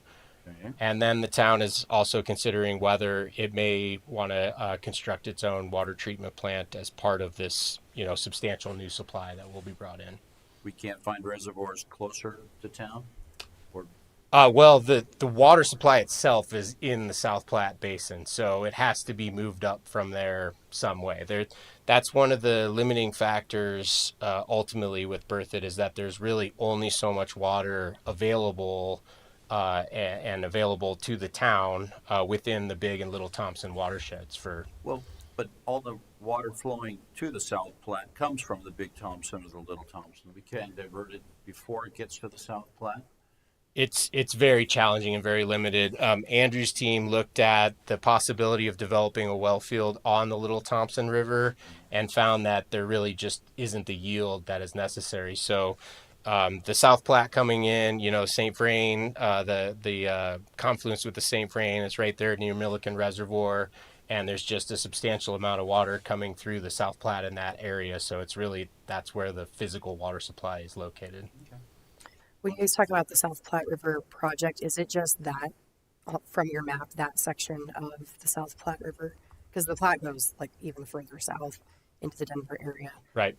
So that's just what that section. Sorry, the yes. project is just that section. That's right. Mm-hmm. Okay, got it. You mentioned water treatment plants. Mm-hmm. At what point would that need to happen? Well, for this project, it's envisioned that the town would need a substantial increase in its capacity for water treatment before this water supply could be provided to, as potable water for new constituents in the town. And about when would you think that would have to happen? When would the treatment plant need to be up and operational? And yes. That's a key question right now too that we're evaluating. It roughly speaking takes 5 years at a minimum to permit, build, design, and be ready to operate a water treatment plant. So that's a sort of minimum time that we're looking at for overall build out of this project. So you're saying we'd have to start building within the next year or two to accommodate that? I'm just trying to understand the timeframes here.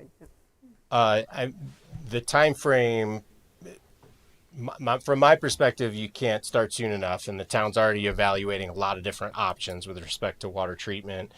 So if we all do our job right, we will sync up the time frame as best as possible when the town is, starting to operate this water supply project. We want to make sure that the treatment capacity is online before the water becomes available. And I'm just thinking of timing from a budgetary standpoint going forward, knowing that those aren't cheap buildings to build and cheap facilities to build, I should say. Sure. Yeah.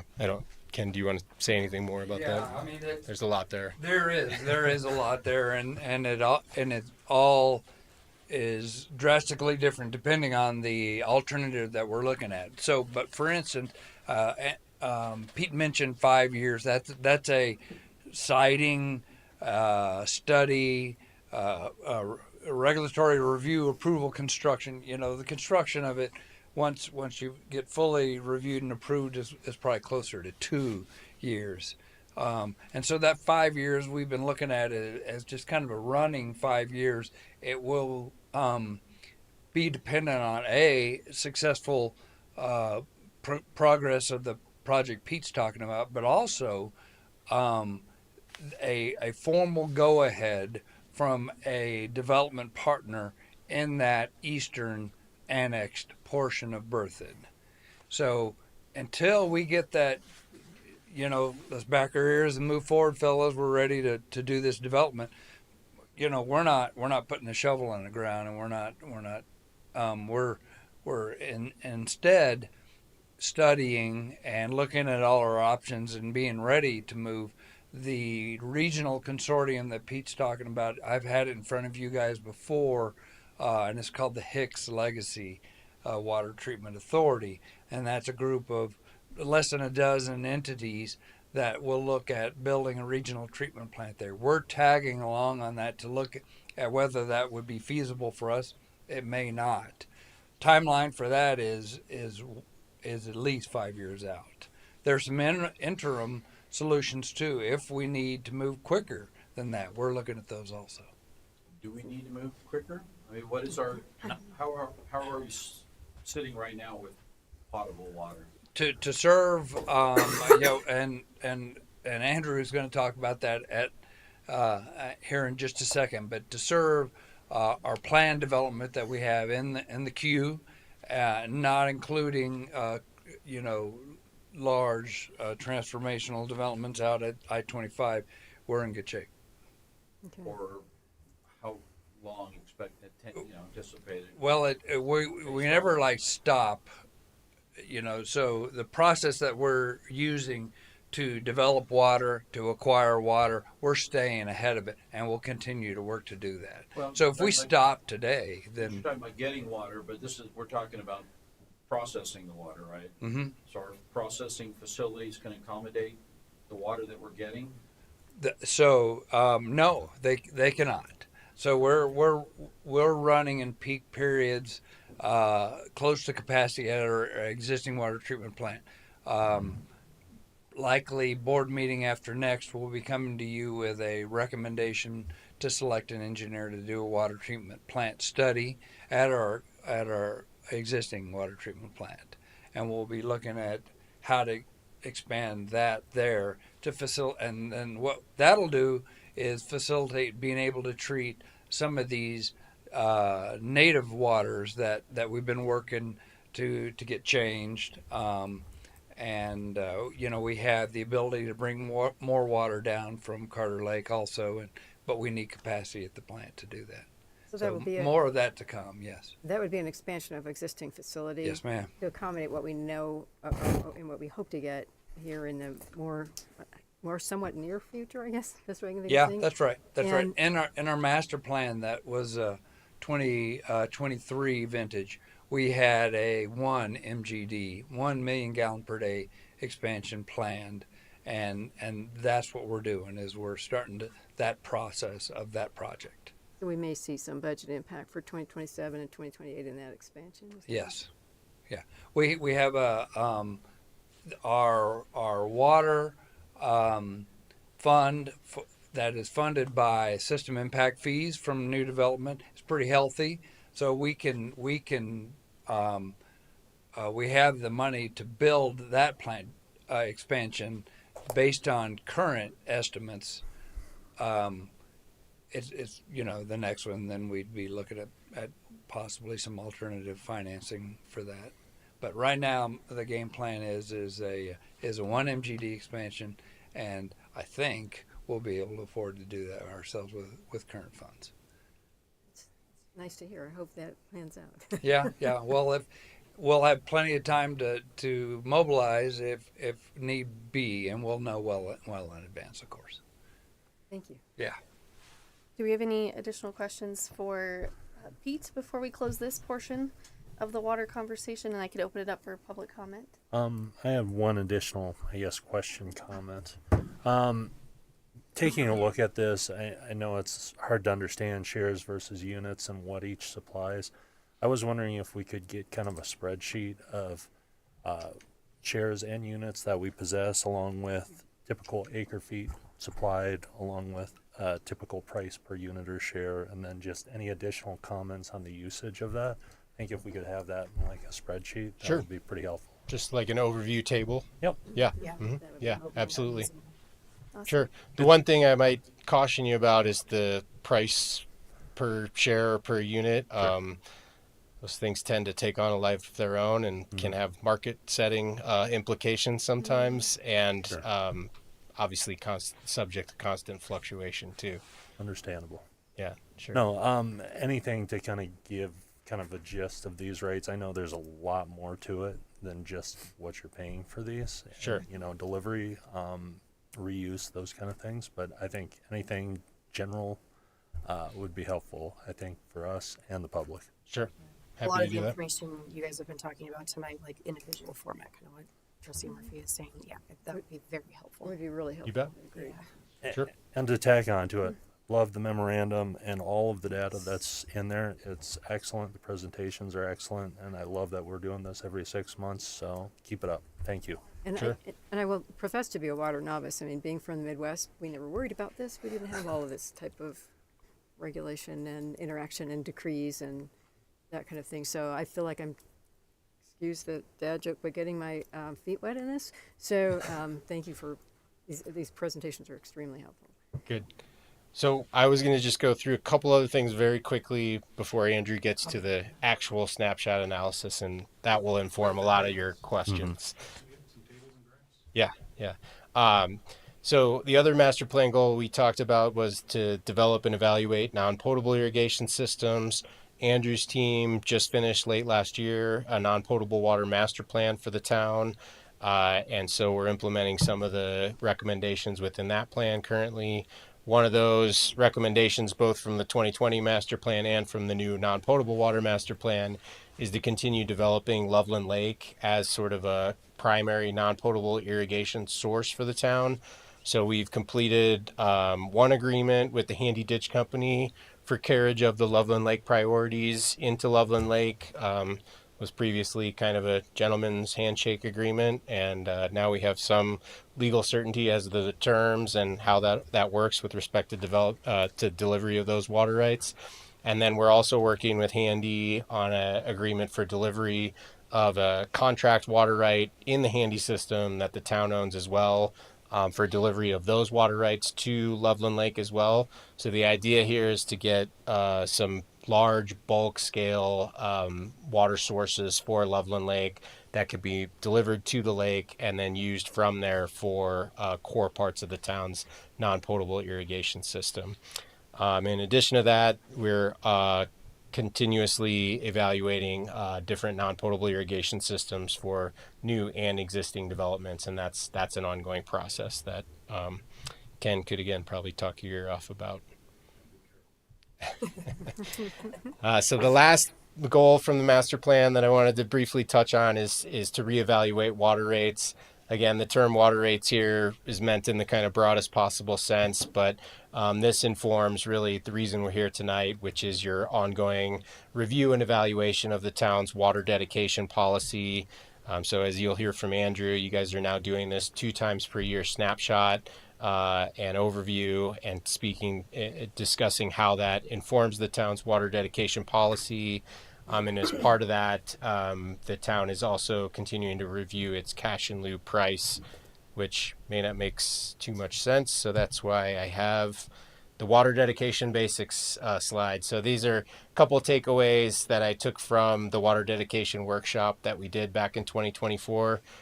When we say terms like water dedication, cash in lieu, I understand these are wonky water legal terms. So hopefully this helps explain some of the terminology that you'll hear from me and that you're about to hear from Andrew. The basic idea behind water dedication is that if you're a developer that wants to develop a new parcel of land in the town of Berthoud, then you have basically 2 options with respect to water. You either have to bring water rights to the town, and the town would then evaluate those water rights and determine if they're acceptable or not, meaning they have a sufficient yield, they can be delivered to the town's treatment plant, they're sufficient quality, and that there are basically no other legal obstacles to the town using those water rights. So that would be an analysis the town would undertake if a developer came and said, here's the water rights I'm proposing to dedicate to the town to supply the water for the 40 new apartments in my development. Okay. The other option you have is to pay the cash in lieu fee. And so this is basically, instead of providing physical water to the town to support a new development, you're paying the town money that is based, and the amount that you pay is based on the town's fee, which the fee is based on the town's own valuation of how much an acre foot of water is worth in the town's water rights portfolio.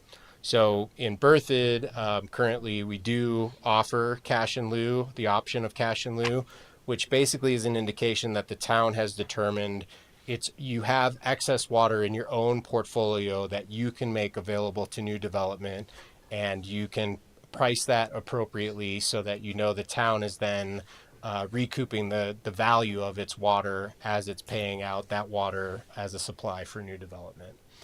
So with respect to water dedication policy, again, this is a lot of information very quickly, so forgive us for that. But there's really 4 core elements of water dedication policy that you can consider as you listen to Andrew's presentation and just think about the town's water dedication policy in general.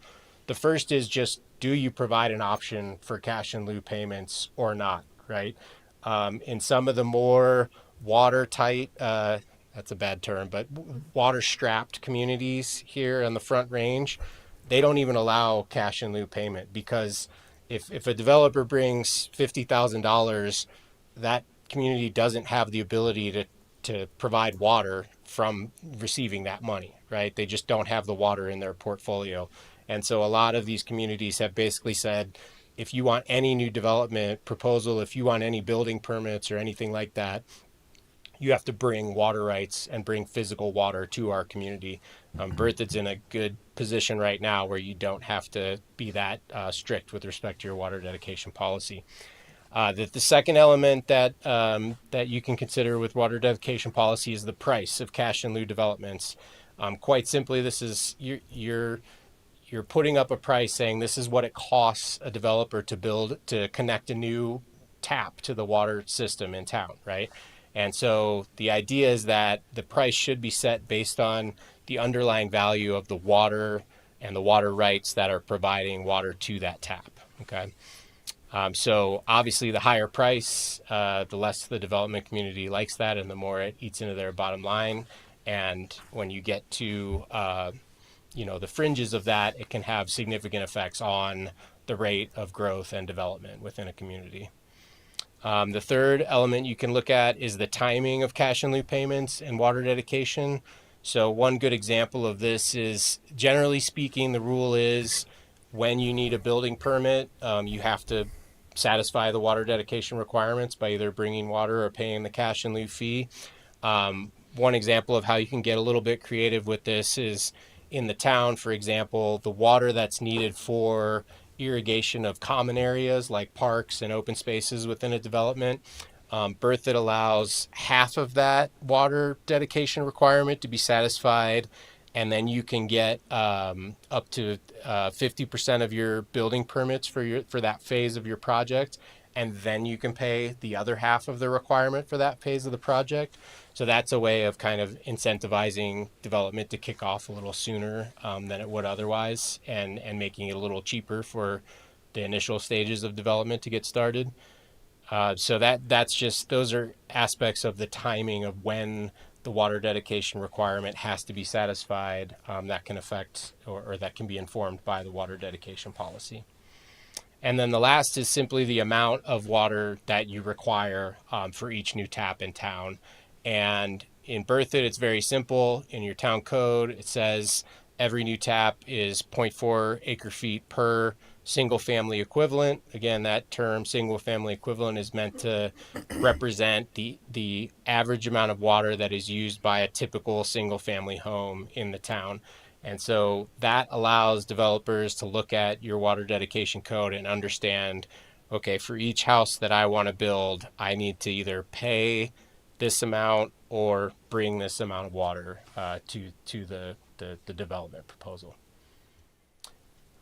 Okay, so that's a lot to go through.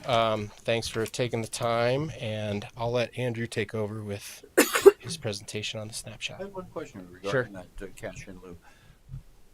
You're mentioning that the developer has to pay for it. Isn't the water paid for by each resident once they use the water? Isn't there a water bill associated with that? So that's just the water bills that residents are paying are meant for the town to recoup the costs of treating and delivering that water to a resident. When we're talking about water dedication and cash in lieu fees, we're bringing a new tap online. There's a new connection to the town's water system that is going to increase the total amount of water that system is consuming.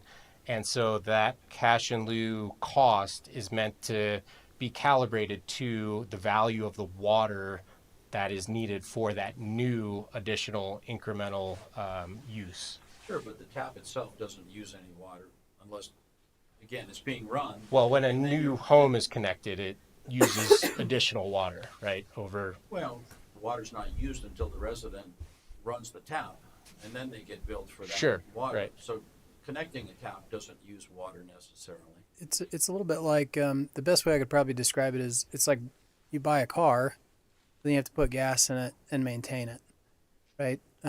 So if you have another kid and you need to buy a new car because they turned 18 or buy them an old beat up used car, you have to pay for the car up front because you only have 3 cars or 2 cars or 1 car.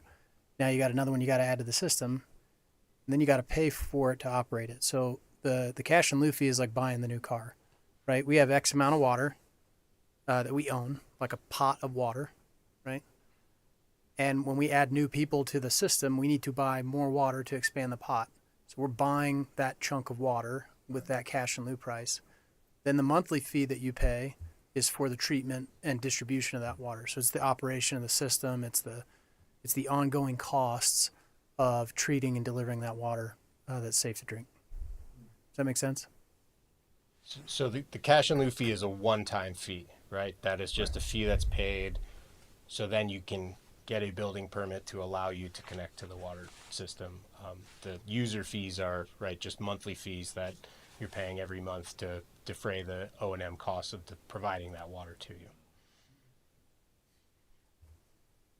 Any other questions? I think we could go ahead and move on to the next. Yeah, snapshot. not yet. Thank you. Go forward here. Well, good evening. Thank you all for having us up here. My name is Andrew Case. I'm a project manager and civil engineer at Spheros Environmental. We've been working for the town for over 10 years now, assisting with your water court litigation as well as these master planning efforts. And the last time I was in front of you all was about 1.5 years ago, recognizing some familiar faces and some new ones. So again, thank you for having us up here. So let's put some numbers to these discussions And just like Pete said, if anyone has any questions or would like to interrupt, please feel free to do so. So before we leave the concept of water dedication entirely, we've already talked quite a bit about it, but the snapshot is really a way for the town to have an informed decision about that cash in lieu policy. Because if growth happens at at a rate greater than water is being acquired, then you do end up at that position where you may have to decide not to sell water cash in lieu anymore. Because as Pete mentioned, it is not always so simple as taking a check from your developer and converting that into wet water that comes out of the tap. And so the point of the snapshot that we have been updating twice a year now for the last several years is to look at the town's current demand as basically it was recorded in the most recent complete month of data, as well as what you've committed to serve that's not actually being treated yet at your water treatment plant. So when these water credits are allocated, that is not going to correspond to actual treated water from that home until it's built and occupied. And so there is a certain amount of water that's kind of in that development pipeline that the town is committed to serve that we're not yet seeing at the water treatment plants. We want to make sure we have a pretty clear picture of how much that is. And then looking out beyond what's in the current development pipeline, projecting what we expect the town's water demands to be 5, 10, 15, up to 50 years in the future, which is the planning horizon that we use for water court cases. So when we're answering this question of how much water remains to sell via cash in lieu, we look at that under some pretty conservative drought assumptions, because the number one rule of these types of analyses is you always need water to come through the taps, even in the most severe drought scenarios. So we're always looking at the most severe drought scenarios, and we are here as well. And that's a combination of conservative hydrologic assumptions about what's happening in the watershed and with your water rights in terms of how much is available, but then also on the other end of how much your residents are using, because obviously watering restrictions can mitigate this somewhat, but in hot, dry years, residents are more inclined to use more at each individual tap.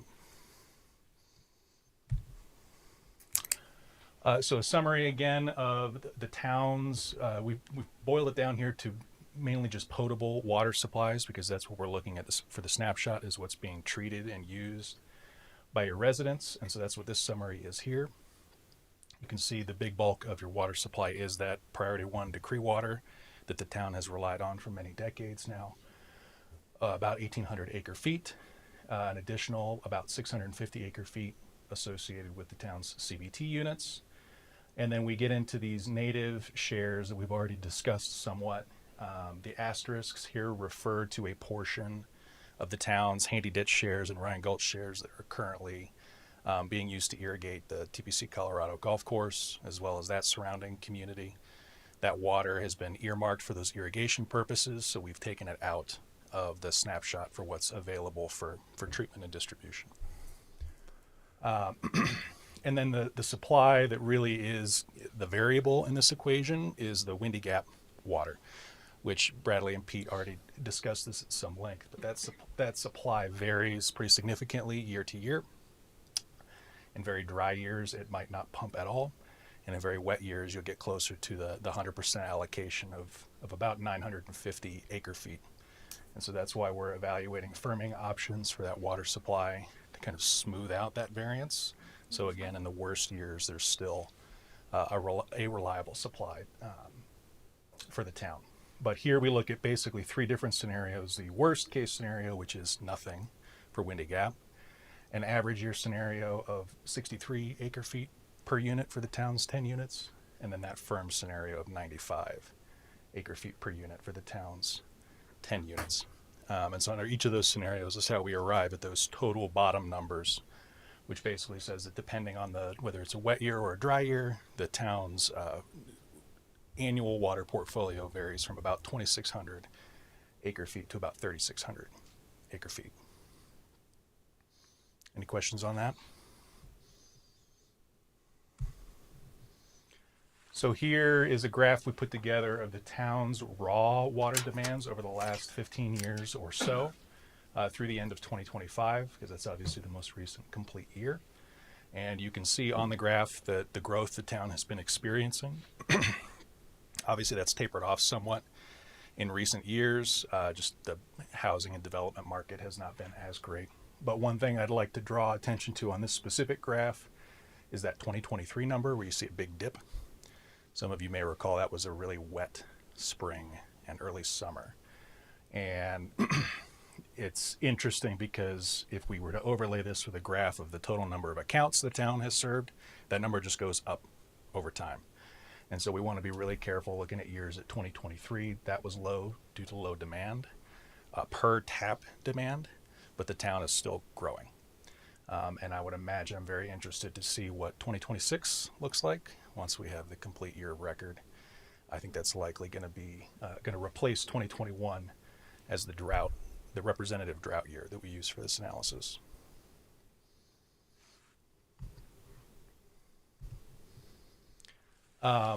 So that amount of water that the town has committed to that's not yet being treated is what we call unrealized water demand. And the assumption is because those water credits have been allocated to developers, that pending the development market, that will translate to treated water demand over the coming year. It could be 1 year, it could be 5 years. It really depends on the developer. But we wanted to have a clearer picture of, what that amount of water was, so that the town would know, okay, over the next 5 years, this amount of water we expect to show up as a demand at the water treatment plant.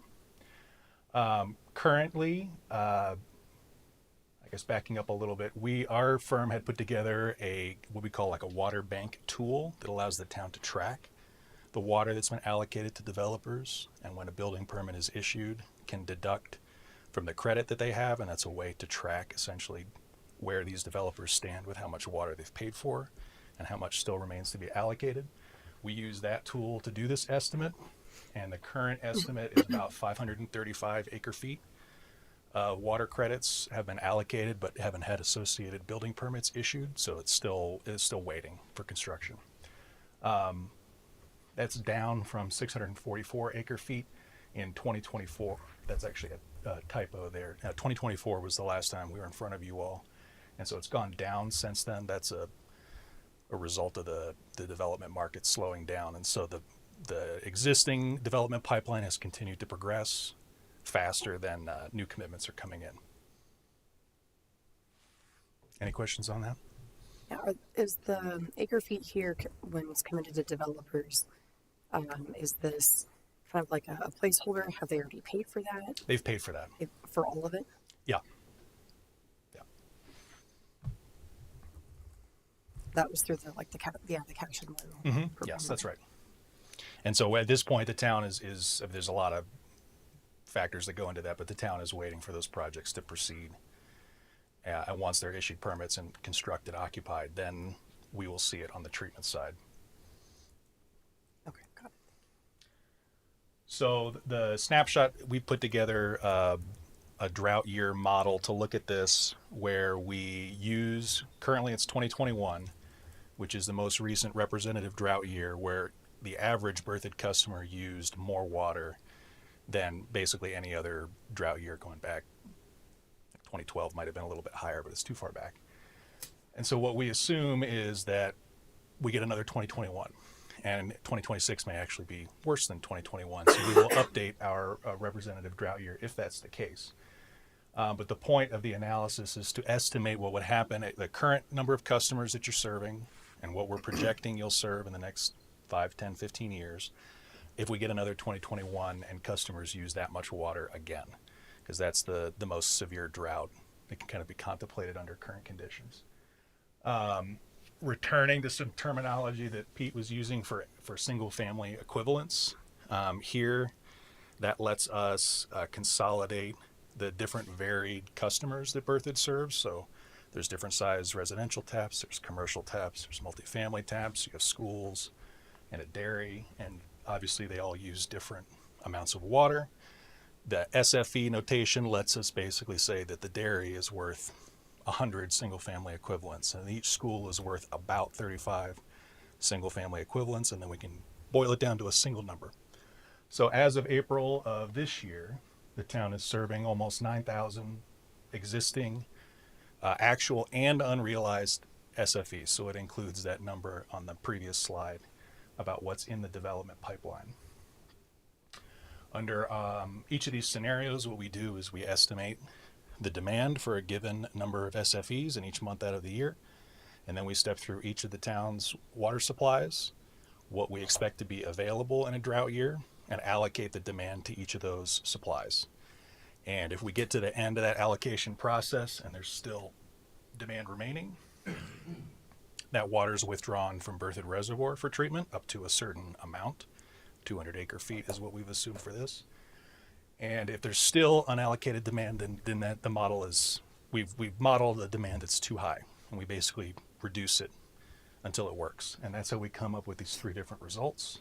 So under that scenario one, the most severe scenario where we assume that there is no yield at all from Windy Gap, it's a little over 9,000 SFEs served. As soon as you get an average yield from Windy Gap or even a firm yield from Windy Gap, it adds 2,000 or 3,000 additional SFEs that can be served with that water supply. Any questions on that one? So this is a more graphical representation of the allocation I was talking about. The water year, we have to be unique, starts in November, and the November through March period, typically that's when Berthoud will use its Windy Gap, because those are the best months to generate reusable water. Starting in March, some CBT water is needed as kind of a bridge to when your decree water becomes available. That's that big orange block. It's only available from late April through October. And so CBT is used to get you to the end of April, and then that decree water provides the bulk of your supply through the summer with some supplement from the changed water and the remaining CBT you have available.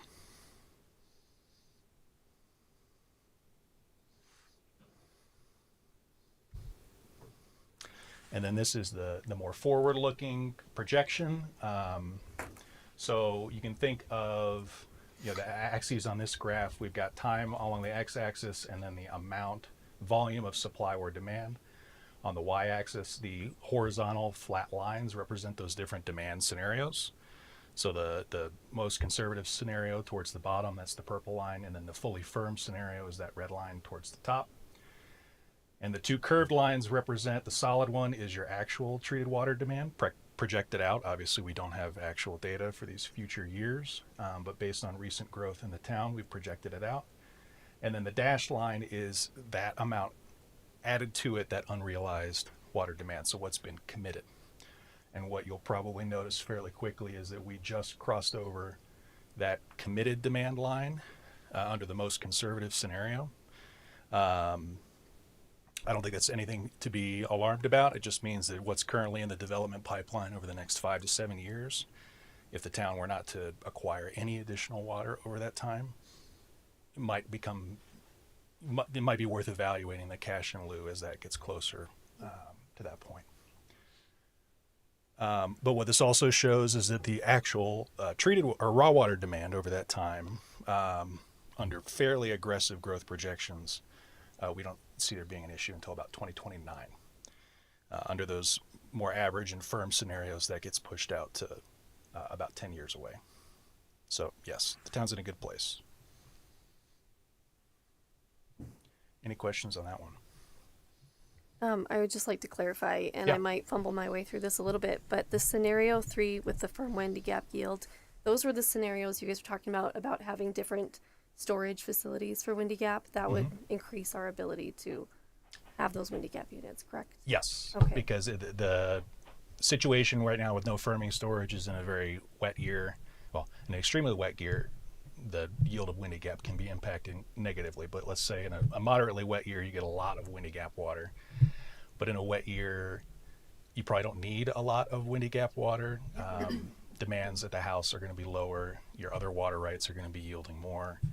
And so a place to store it for the dry years when it's not directly available from Northern Water and demands are high, that's the key part of the firming process. Perfect. And those storage projects or opportunities, those are years down the road, or we'll see something realized within the next calendar year? The Chimney Hollow alternative, pending the remediation that they may have to do for uranium, is further out. I don't want to put Ken on the hook for an agreement with Little Thompson and Dry Creek Reservoir. That seems closer, potentially. And then the other half, the firming is for the first use of the Windy Gap, which is fantastic. It lets you take it when it's available and then hold it for when the town needs it. Then there's also the back end, once you use it, being able to capture the reuse and put that to beneficial use is another key part of that plan, and helps get us closer to that fully firmed number. Perfect. Okay, thank you.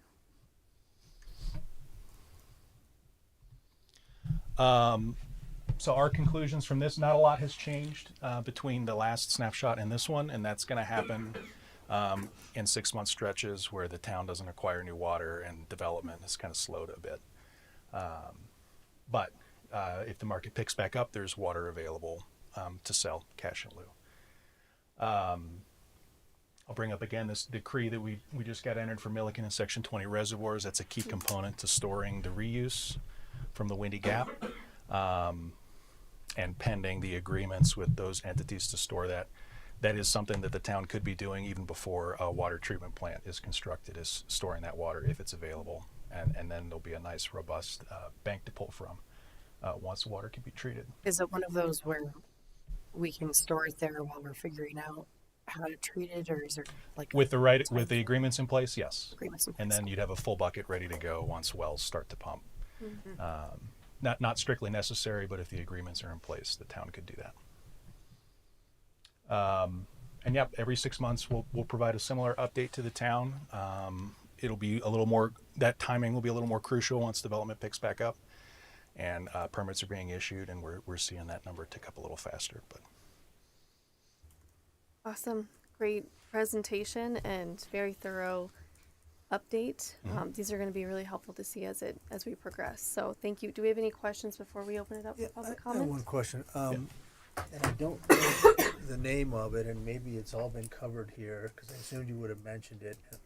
My perception from a previous presentation was it was north of us, maybe even a little northwest, but I thought we were securing some major amount of water somewhere up north that wasn't to the east of us. Did I just, is all that, because I remember when you talked about it, it was like a 10-fold increase in our capacity of water, but it's years away. Have any idea what I'm talking about? could that be NISP? No, well, I mean, I think the project you're talking about is that South Platte project, Trustee Wing, and I mean, it is substantial, and that tenfold is a a theoretical that all has to be negotiated and reviewed and approved. But I think that is that. That's what it was, the South Platte. And again, I remember when I heard you say it the first time, it was material. I mean, it was a massive amount for the town. So I don't know that we talked about all that, what's going to come out of that in this presentation, but that's a lot of water, right? I mean, that would sustain us for decades. Absolutely. It'd be depending how it's going to be treated, which is the big question we're trying to answer now. And if it's serving a larger development out in the I-25 corridor, it might make more sense to have a treatment facility kind of more centrally located so that you're not putting that stress on your existing plant.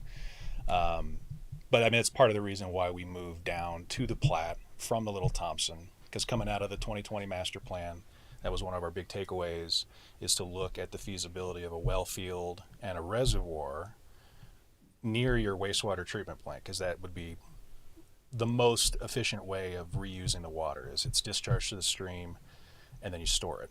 A future wastewater or a current one? Current one.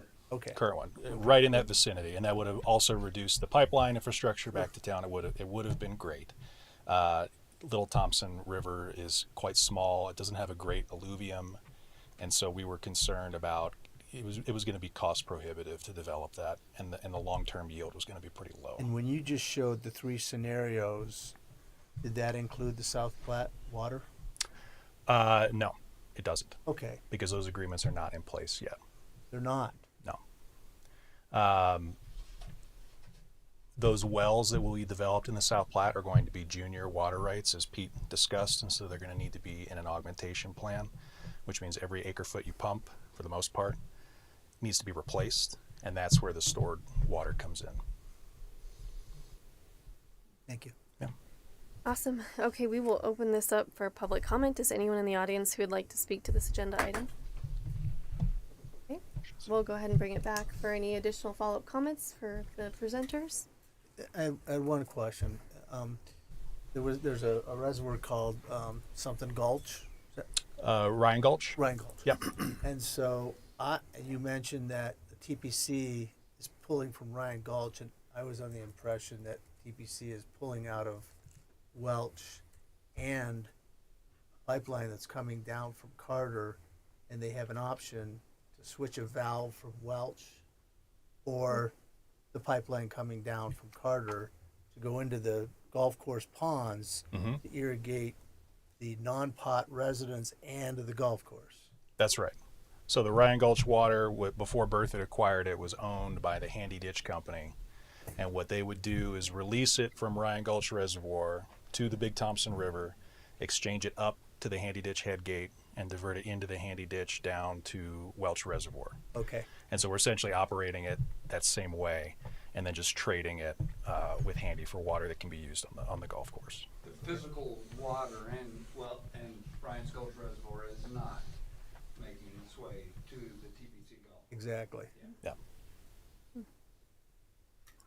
Right. The only additional comment I had is that the water projected demands really highlight why these projects are critical and timely. And so thank you for looking ahead and you know that we were well positioned for drought conditions speaks a lot to you guys and how well you work with the town of Berthoud, because a lot of other communities don't have the same footing. So thank you for putting us in a good position, and thank you for creating, you know, a diverse portfolio with opening up units of the South Platte and making sure that we're able to meet those demands as well. So Absolutely. thank you very much. Yeah, thank you for having us. Appreciate you guys. Thanks for your hard work.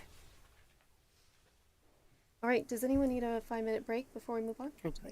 Let's do a 10-minute break real quick. Please. We'll come back and do the drought response plan. Thanks, you guys. Very good.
to order and move on to item number 4 of our agenda, which is the Berthoud Drought Response Plan presented by Alex Tennant, the Water Resources Administrator. Thank you. I want to first apologize for Alex. He has returned actually late last night for some international travel and brought something back with him, and it wasn't a Persian rug. It was a flu or something of that nature. So he sends his apologies and wishes he was here. But he and I worked on this extensively, and I'll try to muddle through and answer your questions best as we can. If you recall, it was a couple of meetings ago, we were talking in general about the 2026 drought and where we're situated with that, and kind of reiterated a lot of what we've been talking about thus far. We're in good shape. We can withstand 2026. We have the resources and the water resources lined up. If it rolls into 2027, that'll be a different story. And then Trustee Grace, I believe you asked the question, well, what if we need to do something in 27? Are we ready?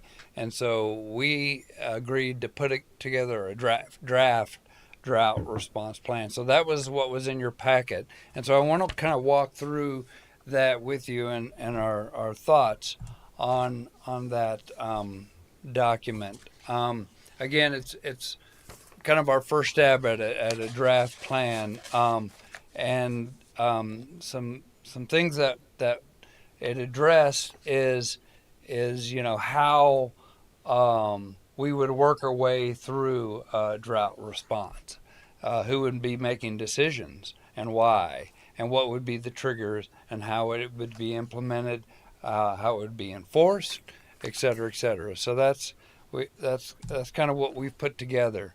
So basically, we've structured it as as various levels.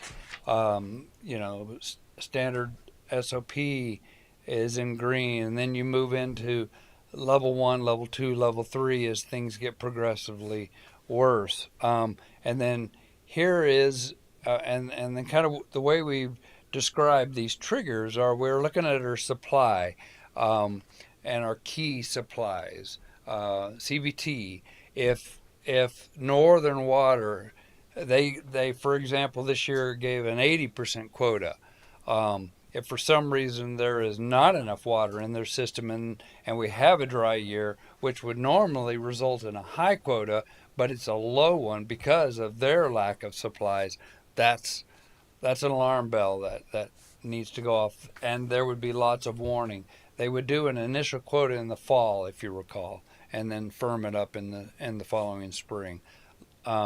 We'd also take a look at our main source, which is decree water. That's a little trickier because it's modeled by the Bureau of Reclamation, and that can be pretty tricky. This year has been very complicated for the Bureau of Rec to model. Actually, Pete mentioned the storms the snow that we had earlier, and that was good, but everyone thought if it stayed dry subsequent to that, and it kind of pretty much has, that we'd be falling off big time at this time. Actually, our decree flow has not been affected. It's water in the river at Estes Park is well above 300 CFS, which is kind of close to a normal level. Again, you look at the models and it's showing falling off a cliff as we go through the month of June if things don't change. And then the last criteria that we look at is how much water is being demanded from our plant. If we're upside down, if we're having to dig into supplemental systems, if we're having a demand that exceeds our ability to supply, we're borrowing from neighbors, stuff like that by 10%. That's a kicker that would trigger that also. Right now, we've indicated one or all of these could trigger that. It would be a judgment call. What we've suggested in the policy is it would be a judgment call made by myself and or the town administrator or an appointee. That could be, it could be, we could set this up to where it would be a recommendation that we would bring to the Board of Trustees to move into those. Any of that would work. As you move into level 2 and 3, same thing, just ramping it up. Here's an example of what it would mean to implement restrictions. Starting in level 1 with being more serious about some of the things that we require now, 10 a.m. to 6 p.m., and vehicle washing, running hoses. A lot of those would be monitored by staff driving through neighborhoods, community service officer helping with these issues, and then restrictions on new lawns. You move into level 2 and level 3, and then you're getting into some areas where we're recommending that things be not allowed, and we could even ramp that up more. The goal is to, let me go back up. I think we said, the goal, as you see at the top, as we keep hitting these, is to reduce actual water consumption with level 1, 10, and then to 15 and to 20. Just one question on this slide you're on right now. It's Metro District's understanding that their non-potable water is not Berthoud's water, therefore none of these things apply to them. Yeah. Well, I mean, that we do get that. It is Heron Lakes is unique because there was a lot of water dedicated. All of the other non-potable neighborhoods, the town is providing the water, and we are charging a non-potable water rate for that.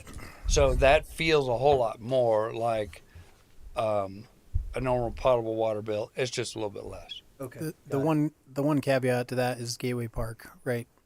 Ken, Gateway Park owns its own water, and they run their own non-potable system. That's true. Yeah. And Gateway Park is a good example because they run out of water because they don't manage it very well. Yeah, how often have you driven by and that concrete pond is dry? I mean, usually it is. Would you point to it on the map? Gateway Park is oriented. Just west of Berthoud Parkway. Yeah. Oh, there we go. Okay. And great eyesight. Where'd that come from? I was going to chase it like a cat. Yeah. Thank you. So another component that we feel like is critical is to put some teeth in this. So, and in our mind, our first thought, and as as Alex was putting this together, he looked at other neighboring communities, and this is pretty similar. This is a lot of similarities to what Little Thompson Water District's drought enforcement plan looks like, or contingency plan, with ramped up fines with multiple offenses, repeating offenses, and then going from level 1, 2 to 3, the dollars ramp up, and they get level 3, $2,000, and then a flow restrictor or water being shut off.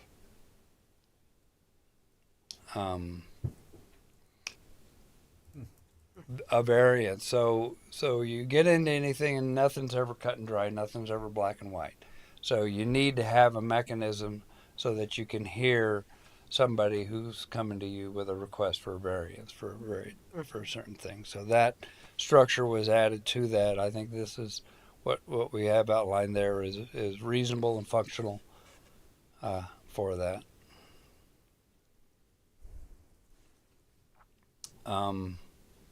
Again, with respect to authority, we have utilities director and the town administrator with decision making. That could be switched to recommendations and then approval by the Board of Trustees as well. So as you know, it's like, well, how do you manage this thing? Well, how do you go, if you go from one, when do you decide to go to 2 to 3? You're looking at those things and then coming back off of it again. It, you know, I mentioned the primary indicators, what Northern Water's doing, what our Decree Water's doing, what are we seeing at our water treatment plant. But there is also a tremendous amount of data in the industry, some of which is we have listed there, and those would be consulted, and you know, and we are routinely keeping an eye on that. You know, one of the things that we thought is important is you put something down, and it may not work, or it may work and things change as you grow. It needs to be changed. So we thought reviewing and reworking if necessary, and we have a 5-year frequency in there as to review that. So basically that's it in a nutshell. What I wanted to kind of walk through the outline of it this evening with you. I think as we move ahead, what I would like to do is try to move forward to adopt this as and I guess I would talk to town attorney and Chris on how, where it would live. Would it live in code? Would it need an ordinance? What would that structure look like? And then getting something more final. From my standpoint, with respect to the Board of Trustees, I think we could work from receiving comments and making revisions and submitting something that could be potentially approved. That would work well for us. Or if you would prefer, we could do it through a couple of iterations. Awesome. Well, thank you for bringing this back to us so quickly after it was suggested. So this is awesome. Any questions at this time? I do have a couple of questions. And yes, thank you for getting this back so quickly. I know that creating an entire plan takes a lot of time. Did you happen to use like a planning template to kind of guide the sections and which pieces that you put into the plan? Alex looked at several examples, and I think he got a little help from Claude. Okay. Also. Awesome. Okay. If you guys are open to feedback and suggestions, I do have some. So specifically, the Colorado CWCB, I think that's the Colorado Water Conservation Board. Board. They have a drought management planning template that they have provided, and so there's a lot that matches their template and that have been included, which is awesome. And the trigger stages and reduction targets is a really strong section. Yeah. There are some other analysis or steps here where it's either partial or absent. I don't think we need every single one of these, but I feel like it is worth the conversation of whether or not we would want to include some of these that have partial plans or absent plans, and whether or not it actually needs to be included. So when you say partial or absent, this is what's in the CWCB template? Mm-hmm. Yeah, so the plan that you guys have come back to us with, some of it, like if we kind of compare side by side their template versus Berthoud's template, there's a bunch that, it's all been provided, no problem. And then some are missing. And again, because we're a smaller town, maybe we don't need every single step in here. And then there's some where it might be a partial, but that's because we are, a smaller town, and what's in there is adequate. So I'm just wondering if you guys are open to feedback on some of the steps where we can, just look at it and say, yep, it's absent, and we know that, and there's a reason for that. So would a side-by-side comparison with that be helpful? It would, yeah. I can think that'd be actually, pretty easy, I was actually. going to say, I can also share with you my side-by-side analysis as well to help save you guys some That'd be time. great. That'd be great. Yes. I'm pretty sure Alex did review that, and because I know Murray has looked at that in the past, our administrative tech, and so, but yeah, if you could, Yeah, you know, I can share that, absolutely. Yeah. Like I said, there might be, there's a reason why it's not included. You guys talked about it. It doesn't make sense for Yeah. Berthoud. But it's always worth asking the question. Yeah. So I can share that. Yeah, there was we had originally started with some performance indicators in the system, like pressure start dropping, or if our tank level starts getting low. That's too late in my mind. I don't want to look at that. If we're standing around analyzing as to what, and our tank level is dropping, well, it's game over at that point. Yeah. Did you talk about, were you done? Yep, I'm done. Did you talk about at all a communication plan? I could see this being a shock and awe to some folks, if Yeah. they started getting fines. Yeah. So there may be I know that Alex had covered how we would get this out. You don't, just so it's on It your is. radar, we don't have to talk Yeah, about it. using all the tools. The other thing that we have in the plan itself is we're implementing. So I'll be coming to you real soon with some proposals from companies to implement our advanced metering infrastructure project. With that is real-time data at the residential meter, and so we'll be able to look at, do we have some flagrant heavy users, and we can shoot them emails. So that'll be an example of one of the things that we'll do. And that would be potable only, isn't it? Yeah. Right. Yeah. Okay. The only other thing I was going to say, as well as communications plan, is the only thing that seems to be missing from this, but just a general plan on not only on exterior watering, but ways that people can save money inside their homes and things that they can do.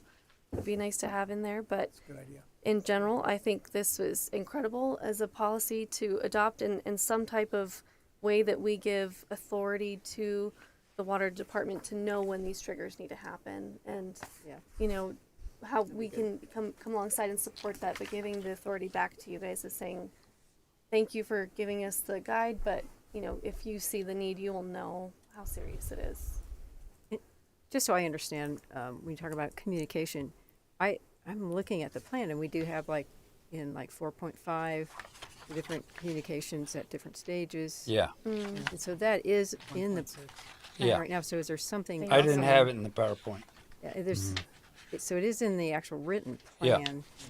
And I have a question about if you had to rate what stage we're at right now. Are we in watch stage? Yes. Okay, so then, how would if and when we adopt a plan, how will the public be notified of the plan at that moment, and then that we are currently at watch?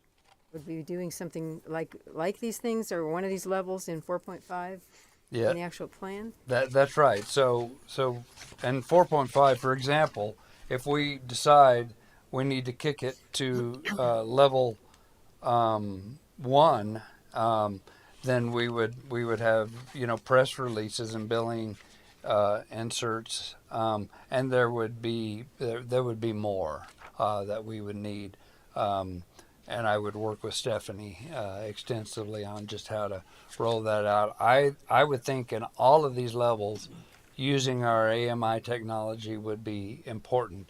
Individual notices to people that are way out of whack, and we know that they're out there. We see them with our monthly metering data that we get. I'm sure you've got neighbors that the water running down the curb, and So, I mean, just to kind of reiterate, once this is adopted, will we let then the public somehow know that we have a new drought plan, that we are currently at this watch level, that there are other watch levels that could kick in? Gotcha. So just that they have kind of this pre-warning. So what you're saying is not necessarily when we're kicking it from 1 to 2 to 3. implementing a drought contingency plan should warrant some extensive public notification in itself. Yes. All right. Yeah. So Yeah. that they, right at the beginning, that they know that we've been proactive, that we have this plan, that here's the types of things that it contains, that right now that we have different levels, and that right now we're at watch level, so it really is status quo as far as watering, and that kind of thing. So that people are aware that it's there. I think there's, just from what I hear from the public, they're wanting to know more about, where are we as far as our water supply? Should we start preparing for some type of route measures and that kind of stuff? So I think announcing the fact that we've addressed this when it is adopted and where we're at and what it contains, I think would be really helpful. Yeah, no, that's good. I like that. And to clarify in the communications component, because you're right, this is very robust about the public notice about if this is in place. I think I was thinking more along the lines of public education about ways to be conservative, both indoors, outdoors, the water-wise plants. Yeah, that's Just different things they could implement. And we do have that all kind of outlined in our water conservation plan. And that actually had been scheduled to be on the agenda, but the time.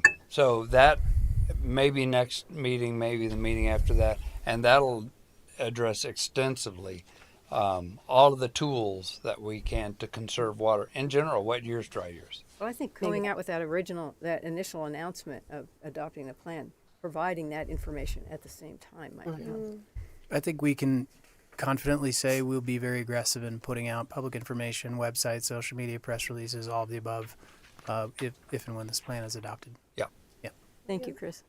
I have another question. I've actually not read Colorado's overall drought response plan. Is there anything from Polis activating phase 3 of Colorado's drought response plan that impacts or changes our level? No. No. Okay. Any other questions? And I would recommend that we not set up a plan where we would track with the state. Yeah, my question was more of a more policy. Like, is there a regulation that if that cascades down, if this is activated, then that supersedes all towns or whatever? Not that I know of. Okay. I don't think so. I'm struggling to find. I think it's good that the governor is issued, the sounding warning bell statewide, but I'm struggling with the meat and all that myself personally. Okay. I'll go ahead and open this up for public comment in case anyone would like to speak to the Berthoud drought response plan. Anyone in the audience? Okay. Any final comments from the board before we move on? Just one real quick thing. Again, thank you for bringing this back. I think the plan looks great. I think there's details to be hashed out. I had some explicit concerns about the enforcement measures and how that would be handled. Just diving into the details on that. But I'm certainly supportive of taking this to the next level where we codify this. Okay. So. Okay. Good. Yeah, thank you so much. And Thank you. the other thing I would say is just I do think the general, consensus in the community is that people want to activate or do something to help, and so any, preemptive communication of here's where we stand and here are things you could do if you want to, but we're in a good position with water. I think people want to hear that. Yeah. So, yeah. So thank you so much, Ken. This is amazing. Nice. Thanks, Ken. All right, we will go ahead and move on to item number 5, which is the intersection model presentation by Luke Sieber, our engineering supervisor. Thanks for hanging in there, Luke. Yeah, no, good evening, everyone. The babies are probably in bed already, so. you're Babies, everyone's in bed at this point. Yeah. All right, so I'm here tonight to talk to you all about the town traffic model that's recently been finalized. This was presented to some of you a few months ago, and it was kind of finalized in May, and I did the same presentation for the Planning Commission last week. Just go through a quick introduction, the purpose of the model, kind of how the model was designed, and then how it represents our existing and future traffic data, and what we will use to update it in the future. So the reason the town developed this model is that, as you guys have seen, developers only focus on kind of a general area around their development, and this model allows us to extrapolate the numbers from multiple developments throughout the town, along with existing growth rates and other data from surrounding communities that either travel through the town or make their way into town, and we can model various intersections this way. We'll also use it as an evaluation tool to evaluate future roadway or intersection upgrades, as a means of calculating areas where maybe a capital improvement is necessary when no developments are in the area that could fund an intersection that might be failing and needs improvements. And then in development review, it can be used either to review developers' traffic models, have them send their own in, and see how it compares to our model that we have. This was the study area. It included various intersections both throughout town and a few outside of the town limits that were kind of on the main roadways. The program that was used for the model is called Cubic Synchro 12. It's pretty standard for all the traffic studies that we receive. The consultant that we had build the model, Fair & Piers, pre-modeled multiple scenarios. They used developments that were in process around the end of last year as their baseline for future development, the 20-year long-term, and then the existing and background traffic and a whole bunch of other scenarios. And here, this one shows an existing PM peak traffic level of service. As a reminder, or a definition, if you guys aren't aware, the level of service is range from A to F, with both signalized and unsignalized intersections having different time variables. And level of service A means you basically can drive through an intersection without waiting. Level of service F would be waiting multiple minutes, likely. And you can actually see the values in seconds on the right there. In the map, you can see green is good, dark red is bad. The dark red, sometimes an overall intersection could be rated as a failure if only one leg of the intersection is failing. So when you look at 287 on the left side there, where there's 3 red dots in a row, that intersection is only failing for people trying to turn left across 287. The highway itself is performing adequately. The other main red one you see in today's traffic demand is the County Line Road and Mountain intersection, and that one is currently under construction and will support traffic for the next 20 plus years. It's going to be a roundabout, isn't it? Mm-hmm. Correct. It'll be 1 lane with the possibility to expand to 2 lanes in the future. If I may ask a question, yeah. This is mostly this light and I have had a lot of emotions together. The Berthoud Parkway Main Street light. It used to be County Road 17. Yep. I know that's a CDOT owned light, isn't it? Yes, it is. It is. Okay. I would imagine it's pretty difficult to get CDOT to come out to recalibrate or to review the timing of the lights. I mean, I love the fact that there's a protected arrow because that was needed for a very long time. I tell you what, those light cycles have always been a challenge since 2006, as far back as I can remember. No, later than 2006. Anyway, so I'm just curious, is there any ongoing conversation with working with CDOT predictably to get something in the future when inevitably that light cycle isn't supporting the traffic anymore? Definitely, and that is an intersection that will require substantial improvement in the future to support any growth in that area. Really, one of the current developments right now is going to add a eastbound right turn lane, and then as future phases come online, the north side of the road would need to expand, and then once an additional lane gets added on that north side of the road, then we'll be able to have separate left turns, which is kind of the main killer of the intersection, is having that left straight versus a left and then a right straight. So that's all stuff that is planned and will be developer funded in the future. And actually, I can show you on the next slide here. This is a 2045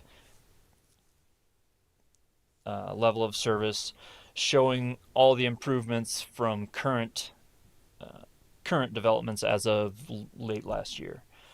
You can see it definitely doesn't perform as well as it does today, but D is typically an acceptable level of service for any roadway in Larimer County.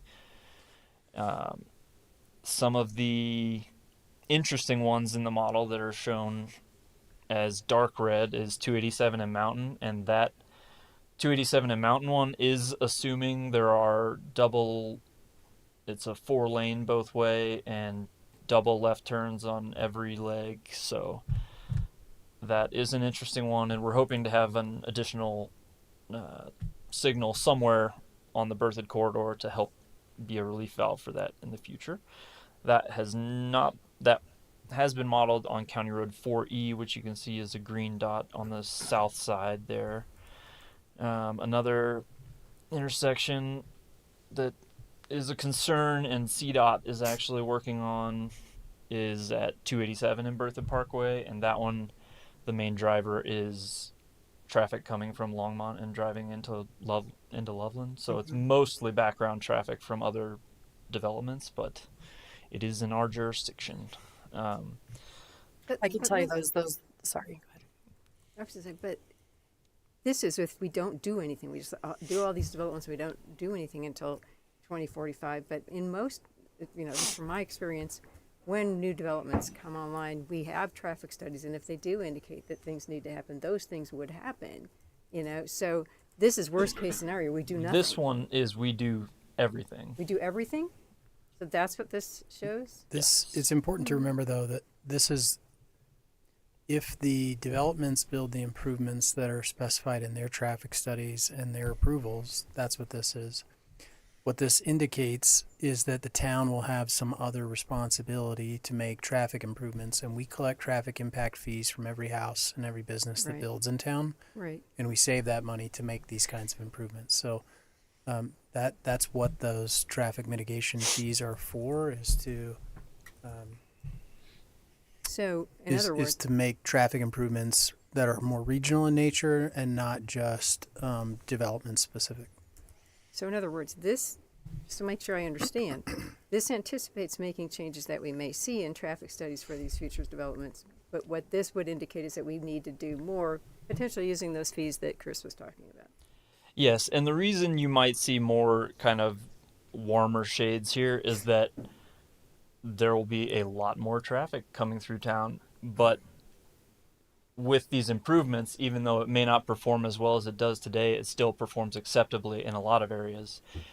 And the model was used based on all the developments being fully built out within 20 years, as we've seen with some of the developments that have been approved.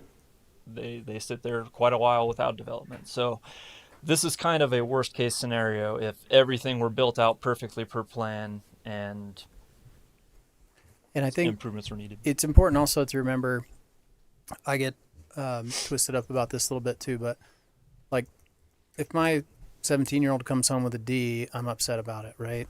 And we see letter grades and we immediately equate them to, academic grades. D doesn't mean, it's not the same as getting a D in biology, right? It's literally just a letter classification based on time weighting and intersection. So when Luke says D is an acceptable level of, time delay at an intersection, that literally is just like, hey, this is a standard planning term, X amount of waiting at a given intersection is reasonable and expected. D feels like a failing grade because I think we equate it to academics. I do anyway, so just wanted to point out that is not the case. D's D get degrees is what I heard in college. well, that's fair too. Even the guy that graduates last in his class is still called doctor, right? So that's yeah. Just to go back a few slides, I kind of glossed over these pictures. So this is actually that Berthoud Parkway Mountain Avenue intersection. On the left side is the existing layout, and you can see kind of the lane diagrams based on the arrows is the movements that were modeled here. And then all the numbers are the peak hour movements. So within a peak hour, this is how many vehicles would travel through those movements at that time. The left side is the existing. The right side is the future 2045 layout with separate turn lanes, through lanes, and then you can also see that the traffic numbers are quite a bit larger, but it still has the same grade as it does today. So even though some things may not feel as smooth as they are today, the intersections with improvements will be able to handle much more traffic than they currently do. Another question on that, Yeah, sure. with the improvement. So, some of this is going to be, I'm trying to look here. Are we just changing existing structure, or are we? We're adding lanes. Well, I know adding lanes, but what I mean by that is when you add lanes, you usually have to have land to then add more lanes. Are we looking to do that in the newer model? Do we have that land availability to expand, or are we having to craft that with what easements we have or don't have? Yep. I'm not 100% certain, but there is quite a bit of right of way both north of the intersection and then on the south side they already have kind of the lane space. It's just a median right now, so they would just be able to kind of modify the existing area, and there will be a lane added on the west side of the road, which will be the left side as you're looking at it here. Yeah. Luke, another question. Yeah. How will the model be updated as we get new land use or applications that are approved? Would that just be once it's approved, you just add that to the model? Yeah, it's kind of an educated guess where you take the values that the traffic engineer from whatever development provides, and then you see what the background growth is calculated on existing surrounding roads, because the background growth is usually the bigger driver of traffic than the individual developments. So you don't want to kind of double the traffic by keeping the same background growth and then adding an X amount of vehicles from this development, because it's kind of like double counting your traffic. And if you do that too much, then you get a bunch of failing intersections where that might just not be true in the future. So you try to kind of thread the needle about what you think is reasonable in the future with new developments. So and as you're adding them, then that might change the picture as far as what we do in certain areas. Yeah, and this model actually included the Revere development, which was denied or voted down. So some of the data from that can be pulled out, and then that improves traffic. So it kind of depends how developments go. But I don't see this as being like every development will change this model. It might be like more of a quarterly or semi-annual update,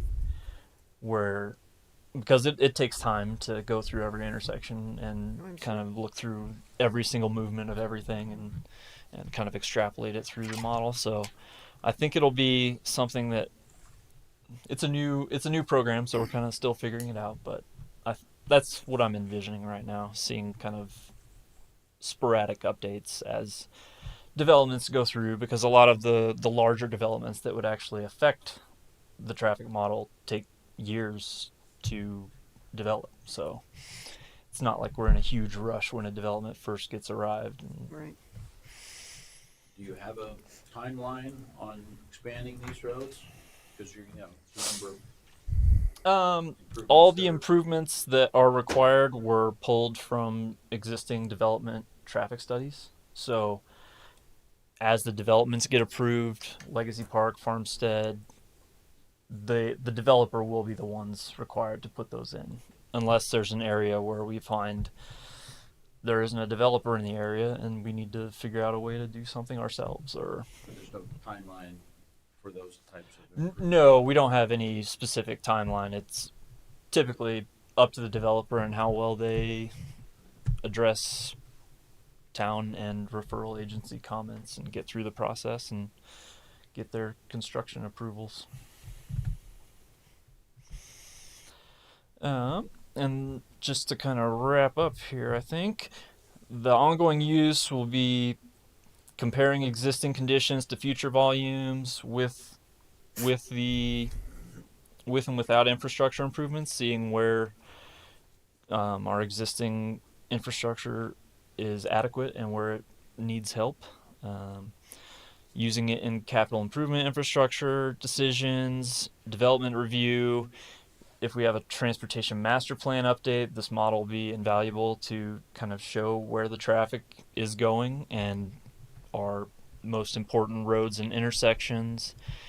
And then any additional scenario analyses we want to do. Say we want to look at a roundabout at an intersection, we can model that in here, or we can model what adding a turn lane at an intersection will do to improve the level of service of an intersection, kind of help our town grow responsibly and yeah, keep the roads safe and efficient-ish. Awesome. So let me know if you have any more questions. I can zip back through or... Before we continue, does anyone want to move to extend the meeting past 9:30? So moved. All those in favor say aye. Aye. Aye. Are there any additional questions at this time? Okay. I will open up to the public. Any comments from the public tonight? Okay. I would just say that this is a great document to know that we're looking at this comprehensively instead of project by project, because it really helps me feel better that we're informed at the staff level when we're looking at these things and they're coming in, that we see the impacts and the domino community wide instead of just, siloed. So thank you for having that data component, as we continue to look at these things holistically. So. And I did forget to mention, you probably saw, there is a final report that was created by Fair and Pierce kind of summarizing all their findings that was included in the packet materials. So if you're having trouble sleeping, take a look, Very thorough. Thank you so much. Thank you very much. Thank you guys. A great tool for us, I think. Thanks for working Agreed. on it. Yep, and thanks for hanging in there with us tonight. Yep. Yeah, thank you. Alrighty, we'll go ahead and move on to item number 6, which is a public hearing for the Berthoud Industrial Buckner Annexation and Zoning, introduced by Bella Manzo, planner. Hi. Thank you, Mayor Pro Tem Soraceli Albrecht and Town Board of Trustees. Tonight I'll be presenting the Berthoud Industrial, formerly known as Buckner North, application for annexation and zoning. As we have guests in the audience tonight, it is important to share an overview first off of the land development process. There are 4 stages of the land use approval process. One is the pre-application phase. The pre-application phase is extensive, and the applicant receives input from staff and the developer's team of professionals. The second stage is the application submittal process. Once an application is received, staff reviews the application for completeness, that typically takes around 7 to 10 days, and then sends the application out to town departments, as well as referral agencies for review once it's been determined that the application is complete.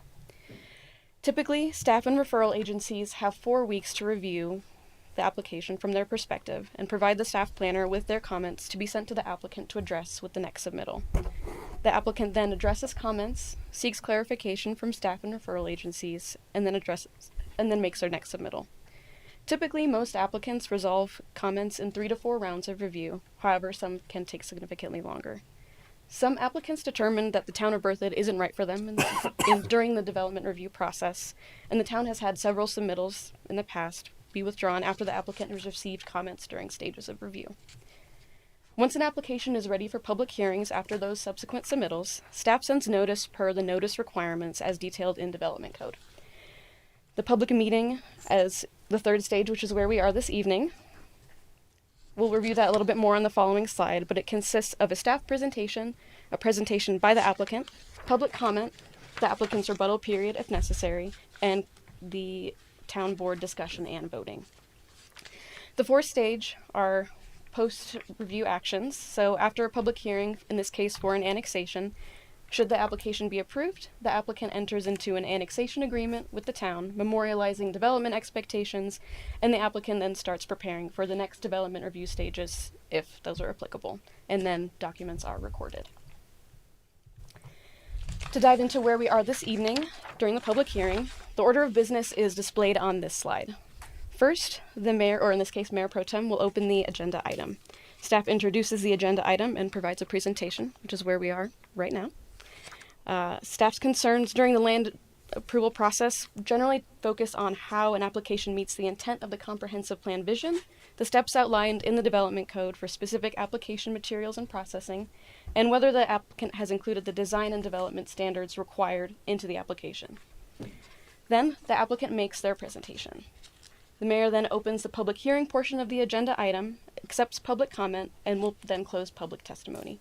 The applicant then has the opportunity to rebut comments. Then, the town board opens deliberation on the criteria for approval or development review statements as applicable. They may seek clarification from staff, and then make a motion of either approval with conditions, or denial of the application as proposed. To give an overview of the development review processes in general and the types of applications that we process here in the town of Berthoud, this slide shows those steps in the amount of time in months that they typically take. The very first step is the act of annexation. So the act of annexation provides a community the opportunity to control the design, use, and off-site impacts of a project.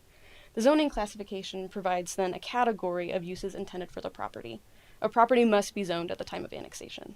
The change of zone on this slide refers to the change of zone for this specific property from its Larimer County zoning to then the proposed town of Berthoud zoning.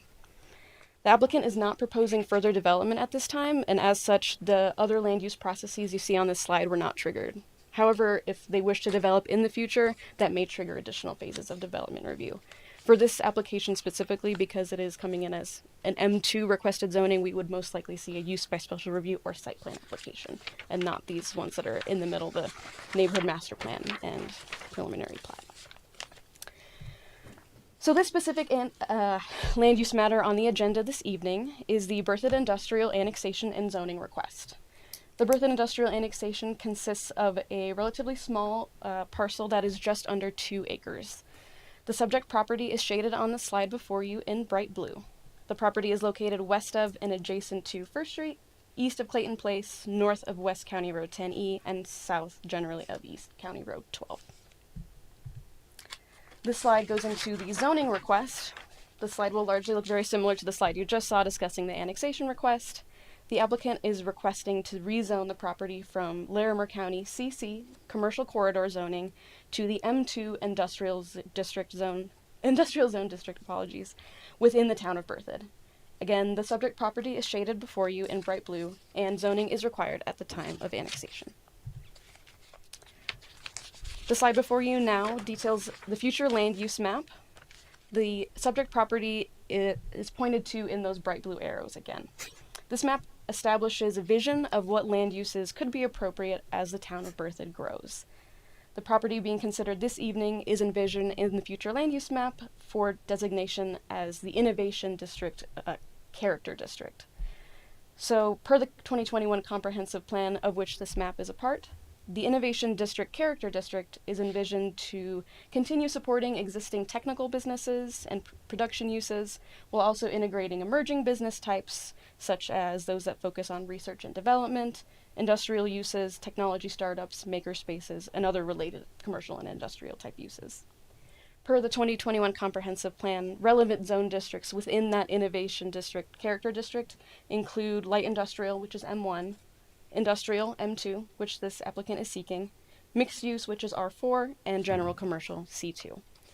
While the comprehensive plan and future land use map adopted by the town in 2021 are not legislative and rather a vision document only, the intent illustrated on the map staff finds has been adhered to with the petition presented. To provide some additional information on the adjacent properties and their zoning, these are depicted on the slide before you.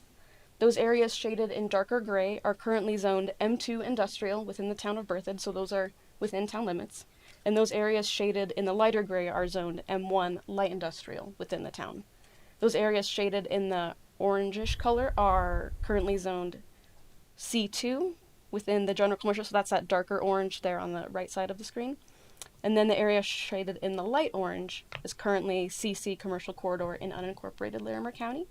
And then the area shaded in green is zoned MZ multi-zoned in Larimer County as well. So with this application, the following agencies were contacted for a referral request, and at this time, all have confirmed that they have no concern with this application. So that includes our town engineer, who you just heard from, water utilities, public works, our town forester, our contracted surveyor and engineer, Berthoud Fire Protection District, Little Thompson Water District. I won't list them all, but there's quite a few people who have had eyes on it. Then before you, we have the annexation review criteria, which you will be deliberating on this evening. I won't read them all for you, as you'll probably work through them all individually during your deliberation. However, they are provided here for your reference. And additionally, the zoning review criteria are provided on this slide. At this time, does the Town Board of Trustees have any questions for staff? Great. Then at this time, I will present the findings and recommendations of the Planning Commission. The Planning Commission heard this request at their meeting on May 14th, apologies, and they made a motion to recommend approval of the zoning and annexation request to the Town Board of Trustees. And with that, I'm available for questions if there are any. Otherwise, I would invite the applicant to come up and give the presentation if they desire. So what type of change does that mean in the zoning? From, you said industrial to commercial, or commercial to industrial? So this is being zoned from Larimer County commercial corridor zoning, then to industrial within the town of Berthoud. So what type of businesses could be run there now, you know, if that annexation takes place and it's rezoned? That's a great question. So there are many different uses that could be considered under the industrial zone district. So that those include production, research and development. The list is really quite extensive and is available in the land use code. However, any of those uses would have to come before planning staff as a site plan review or use by special review before that could be approved. So with this application, this land truly is just being annexed and zoned into the town, with any potential development being considered at a later time.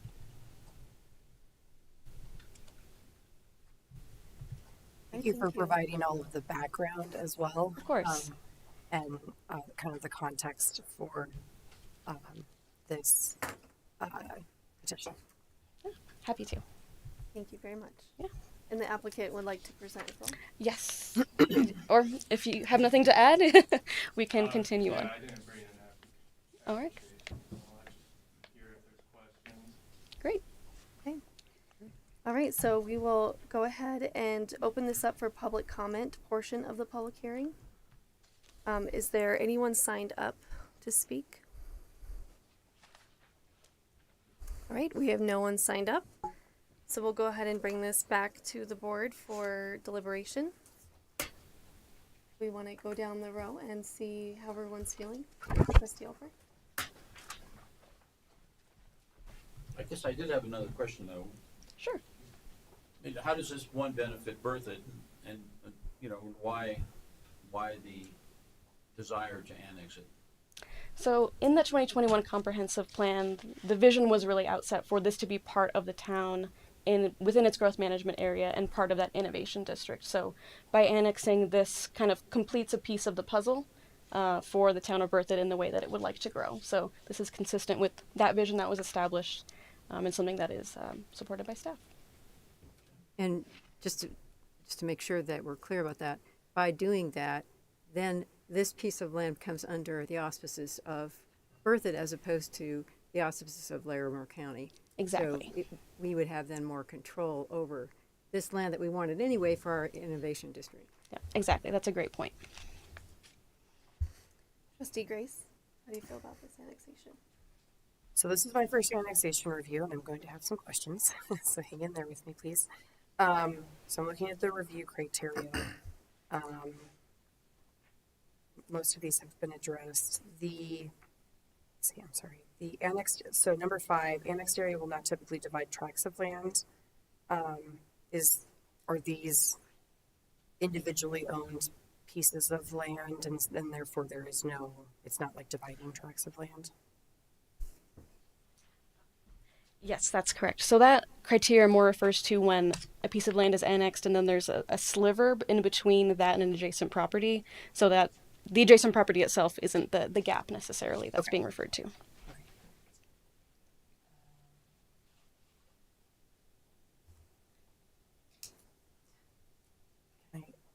Trustee Anderson, can I ask for a little bit of your assistance, given that you've gone through this process a bunch?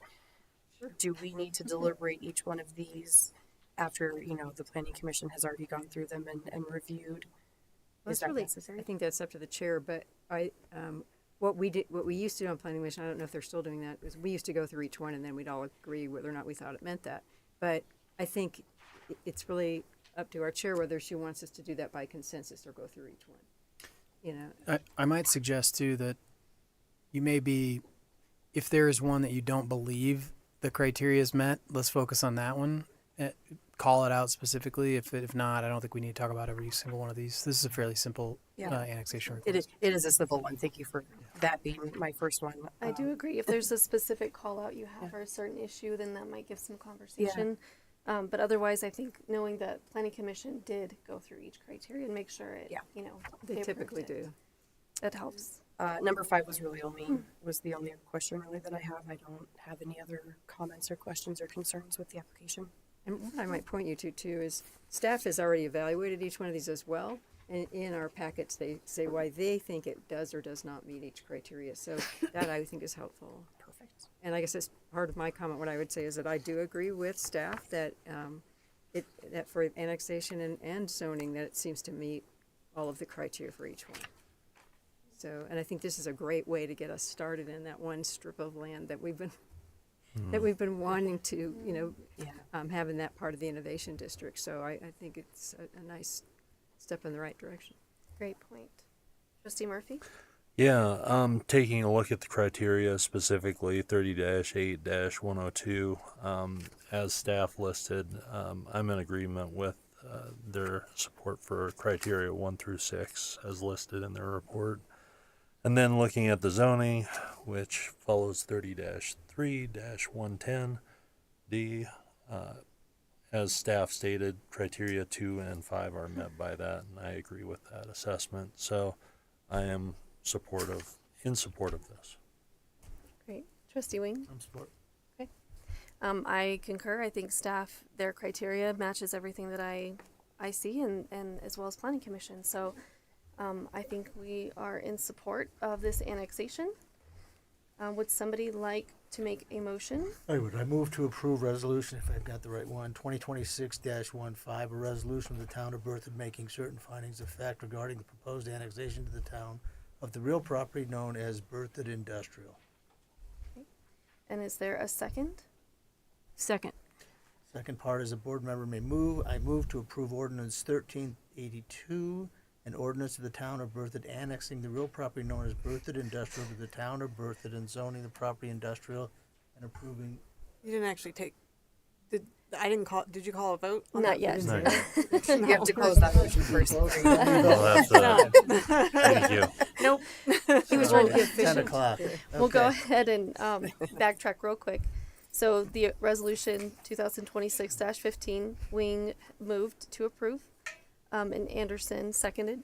Could we have a roll call vote, please? Trustee Albrecht? Yes. Trustee Anderson? Yes. Trustee Grace? Yes. Trustee Murphy? Yes. Trustee Wing? Yes. Mayor Pro Tem Soricelli Albrecht? Yes. Thank you. Ready? Okay. Okay. All right. I move to approve ordinance 1382, an ordinance of the town of Berthoud annexing the real property known as Berthoud Industrial to the town of Berthoud and zoning the property industrial and approving an associated annexation agreement. Great. Trustee Wing has made a motion. Do we have a second? Second. And Grace has seconded. Could we get a roll call vote, please? Trustee Grace? Yes. Trustee Murphy? Yes. Trustee Wing? Yeah. Trustee Albrecht? Yes. Trustee Anderson? Yes. Mayor Pro Tem Soricelli Albrecht? Yes.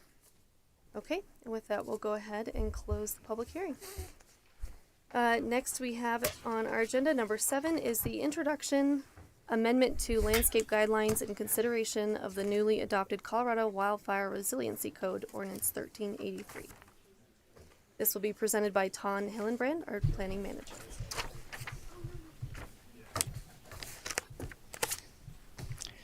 Bear with me while I move along some slides. Okay. Good evening, Mayor Pro Tem and trustees. The item before you is the Landscape Design Guidelines Amendment. So the Landscape Design Guidelines were adopted in 2023. And the town trustees, So the intent was to implement the vision and values expressed in the 2021 update to the comprehensive plan, including strengthening the town's sense of place, enhancing community identity, supporting community resilience, and sustainability touchstones. So this evening, the request is to amend the landscape design guidelines, specifically the wildland-urban interface, often referred to as the WUI, section and the master plant lists in consideration of the newly adopted Colorado Wildfire Resiliency Code. The proposed amendments include 2 relatively minor changes. So the first being is the wildland-urban interface section of the guidelines on page 21, which is reflected on your screen before you. And this change is to update the defensible space zones already provided in the guidelines to be consistent with the newly adopted Colorado Wildfire Resiliency Code, as seen again on the screen outlined in red. So essentially this is changing from zones 0, 1, 2 to zone 1, 2, 3. So pretty simple amendment. And the second and final change is to the master plant lists, which are on pages 22 through 32 of the guidelines. And this change incorporates a new symbol on the existing master plant list for Firewise. So the new symbol is intended to help developers and residents determine which plants may be most suitable when updating or provided new landscaping on their properties, especially in wildfire-prone areas. And that is the extent of the proposed amendments. And also, I guess one thing I would want to point out that has nothing to do with this amendment, this document also highlights water-wise plants. So back to our conversations previously about the water and drought plan, this document does provide water-wise and Colorado-wise plant availability, or what we prefer to see in the town of Berthoud. So just a little side note. Brilliant. So the Planning Commission did hear this request at their meeting on May 12th and recommend the Town Board of Trustees approve the proposed amendments to the landscape design guidelines contained in the attached ordinance with all attached ordinance appendices. And with that, I'm available for any questions. All right, thank you, Ton. Any questions for Ton? Great. Anyone in the public who would like to speak? Okay. Are we all good with moving forward? This is just informational, right? Yep. Or do we have to approve something? Hold on. I thought it was informational. I do think that this would be a great thing to add to the drought response plan as a supplemental. It was an introduction, so I think we have. Yeah. I agree. I think this goes That in can- tandem really well Very with much. drought planning and fire preparedness. And my only question to staff was just, and I got this answered previously by Chris, but just confirming that we worked in tandem with the Berthoud Fire Protection District and that they're adopting the same policies because they have to do the same thing at their level, from what I understand. That is correct. We have been working with Berthoud Fire District very early on when the state of Colorado first adopted the legislation. And so we have been in coordination with the district, and then there will be more coming along later for the actual wildfire resiliency code component. So this is one aspect of it, and to confirm, this is the first reading or introduction. So I will see you again in a couple of weeks for the second reading. Yeah. Yep. Okay, that was great to know. Thank you so much. All right, moving on to item number 8, the amendment to Chapter 17 of the Berthoud Municipal Code regarding off-highway vehicles. introduced by Sergeant Dustin Williamson, Larimer County Sheriff's Office. Good evening. Mayor Pro Tem and Town Board. I'm here tonight to request the amendment of Municipal Code 17.19 for the Berthoud Municipal Code to bring it into compliance with Colorado State statute in reference to the use of toy vehicles and off-highway vehicles on the public roadways. The previous ordinance did not include anything for operation of on the streets. I'm not sure why that was not included in the original ordinance when it was drafted. The new ordinance includes definitions of what is an off-highway vehicle from Colorado State statute, as well as a toy vehicle from Colorado State statute. This allows us to bring the enforcement of these into the municipal court instead of having to write those into state court. It also allows us to not write them a traffic ordinance, which it would potentially affect a minor's potential to get a driver's license in the future. These are just a municipal ordinance violation. All right. Any questions? Yes. Trustee Wing? Is a motorbike synonymous with an electric bike? So there are several different classifications. The things that we are particularly looking at in this ordinance would be considered an e-moto, which is an electric motorcycle that doesn't have a pedal or a chain that operates the bicycle. The electric bicycle has three different classifications: class 1, 2, and 3. Those are dealt with under a different ordinance within the municipal code. So this is a class 3 e-bike? No, these are not considered bicycles. The ones that we're going after are electric motorcycles that are not designed for operation on any public roadways. So these bikes that look class 3 No. electric bike? No, because it doesn't have any pedals, so it's not technically these a bikes bicycle at look all. like motocross. They got big tires, big brakes. Yeah. I mean, for shocks, and they have pedals, and they go fast. So that's omitted. That's out of scope for this, right? That's under Title 19 in the municipal code. It's not dealt with here because those are actually electric bicycles. The ones you're describing is likely the class 3 electric bicycle with a higher watt motor and a higher top speed. So those are or are not out of scope for what you're presenting tonight. Those class 3 1 and 2 electric bicycles Yep. are not within this ordinance. Okay, so those guys can still ride on the sidewalks and But they're not supposed to according to the ordinance. However, that's not dealt with within this. This is specifically designed to deal with the electric motorcycles, the pocket bikes, the mini bikes that we've had significant trouble with over the last few years. So, Any other questions? Just one quick one. Was there any desire to expand the definitions beyond what Colorado Revised Statutes provides for some of those toy, vehicles? I know there's something coming out every day, it seems. yeah, it's difficult to keep up with the things that people dream up. We specifically chose to do those because it was fairly broad descriptions of what those items are and whether they're designed to operate on the public roadway or not, defined in both the toy vehicles and the off-highway vehicles. So we tried to leave it at that so it was less confusing. So Understandable. and we leave it at the court's discretion if they would be considered that or not. You know, I looked up what each one of these is in state statute, and I had to laugh because in looking at the definition of toy vehicle, I don't even know what some of these things are. Like, what is a pocket bike, a kamikaze board, and then it says go-peds and stand-up scooters. Those I've heard of, but some of these I've never even heard of before. Yeah.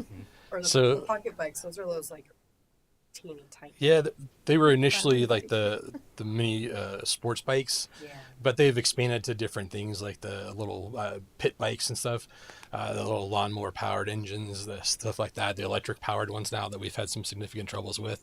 The kamikaze board is the two-wheeled device that has two rotating wheels on it that they swivel back and forth to go down the road. I'm not exactly sure on what the definition of the GoPed is. And then stand-up scooters. They're not designed to be operated on the roadway. They should be kept to the sidewalks. However, the electric ones. Those are surprisingly fast. Yes, those are concerning. Yeah, those are as well problematic. So, but One quick question: how does adopting these revised language, how does it change the enforcement side? it allows us to enforce it under Berthoud Municipal Code instead of having to resort to the Colorado state statutes for it. So it brings it into the municipal court. And does that create higher fine structures or? No, it prevents us from writing them either traffic citations, which would then potentially affect their ability to obtain a driver's license in the future if they were a minor, or affect someone's current driver's license status if they are a licensed driver. It also allows the municipal court to utilize whatever resources they have for community service. If they get joined back with a teen court in the future, they would have the ability to use that as a enforcement tool. More local level correction opportunity. Correct, yes. That's awesome. Okay. Any other comments or questions? On the communication piece, when these ordinances are changed, how are we, because a lot of these are kids who are riding around in here, what's the communication plan, at least to the adults, the parents, to help educate them of this change? Our enforcement plan is we have been generally contacting these individuals writing these illegal items as generally a contact first, give them a warning, contact parents and inform them, educate them of that. And then if they have future contacts, that would be citations. Then we've worked with Stephanie to work on coming up with a web page that provides the information included in these ordinances to educate the public. Will it be included, do you think, in like the, July in Focus newsletter? I don't know what her plans are. Okay. So I would definitely be in support of working with communication staff to put out some type of like social media. Yeah. Like, hey, heads up for this change. Yeah, here's what you can ride, where you can ride it, how you can ride it, and That's here's in what the not works. to do. That would be really helpful. Even it would be great if they did a little video and showed some of them and say, these are the ones that are okay. These are the ones, Yes. can't. All right, if we're in support, would anyone like to make a motion to approve ordinance 1385? So moved. So Anderson moved and Wing seconded, is that correct? Yes. Okay. Can I get a roll call vote, please? Trustee Wing? Yes. Trustee Murphy? Yes. Trustee Anderson? Yes. Trustee Albrecht? Yes. Trustee Grace? Yes. Mayor Pro Tem Soricelli Albrecht. Yes. Okay, that concludes our agenda. We can now move on to elected official reports. And we could start out with Trustee Albrecht. Do you have anything to report this evening? No, nothing to report. All right, thank you. Trustee Grace? Several things to report. First of all, in Mayor Karspek's absence, Administrator Kirk, did you happen to receive the prepared statement from the Port Committee about the Newell Farm final concept plan? I had to recuse myself from that. I did. You did. Would you be willing to give that update specifically from Port on my behalf? Because I was sitting in the cold locker room. Sure can. Thank you. Oh, did you mean right now? No, you don't have to do it right now. When it comes down to you. So, okay, I'll go into my next stuff. I just wanted to give kudos and a shout out to town staff. This came from the April 28th meeting. This was a public comment by Jack about Town Park and having some kind of visual barrier, guardrail, boulders for the accessibility ramp so there weren't any accidents. And when I was at Berthoud Day, there's a beautiful railing right there, which actually I saw people using to just also hang out. So I just wanted to commend town staff for getting that added so quickly. And especially before Berthoud Day, I think that is a great addition to public safety. Also, speaking on Berthoud Day, it was awesome to see everybody who turned out for the parade and for Town Park festivities. It's one of my most favorite events of Berthoud every single year. So it's great to see the event continuing to grow, especially at Town Park. The very last one is addressing that we have the CML conference from June 23rd to 25th Mayor Karsbeck and I will be attending that, but we also have a meeting scheduled on June 23rd. So I wanted to bring up to the board, can we move the meeting, like reschedule? Do we need to postpone? But, you know, since it's an elected official conference and it's like a known conference, I think we should evaluate not having a meeting on the 23rd where we will have 2 members absent. How many do you need for a quorum? 4? I'm traveling. I'm on the so 3 of us gone, right? We have a 5th Tuesday in June, so we could move the meeting back to the 30th. So if the board would prefer, we could move the meeting to the 30th, but we need to make sure we have enough people there for that night as well. Mm-hmm. I will be available. I won't be available for the 30th. Neither. I'm available either day. Mine too. Looking June 30th? Mm-hmm. I'm available. Is anybody else besides Trustee Grace, Mayor Karsbeck, and Trustee Wing not available on the 23rd?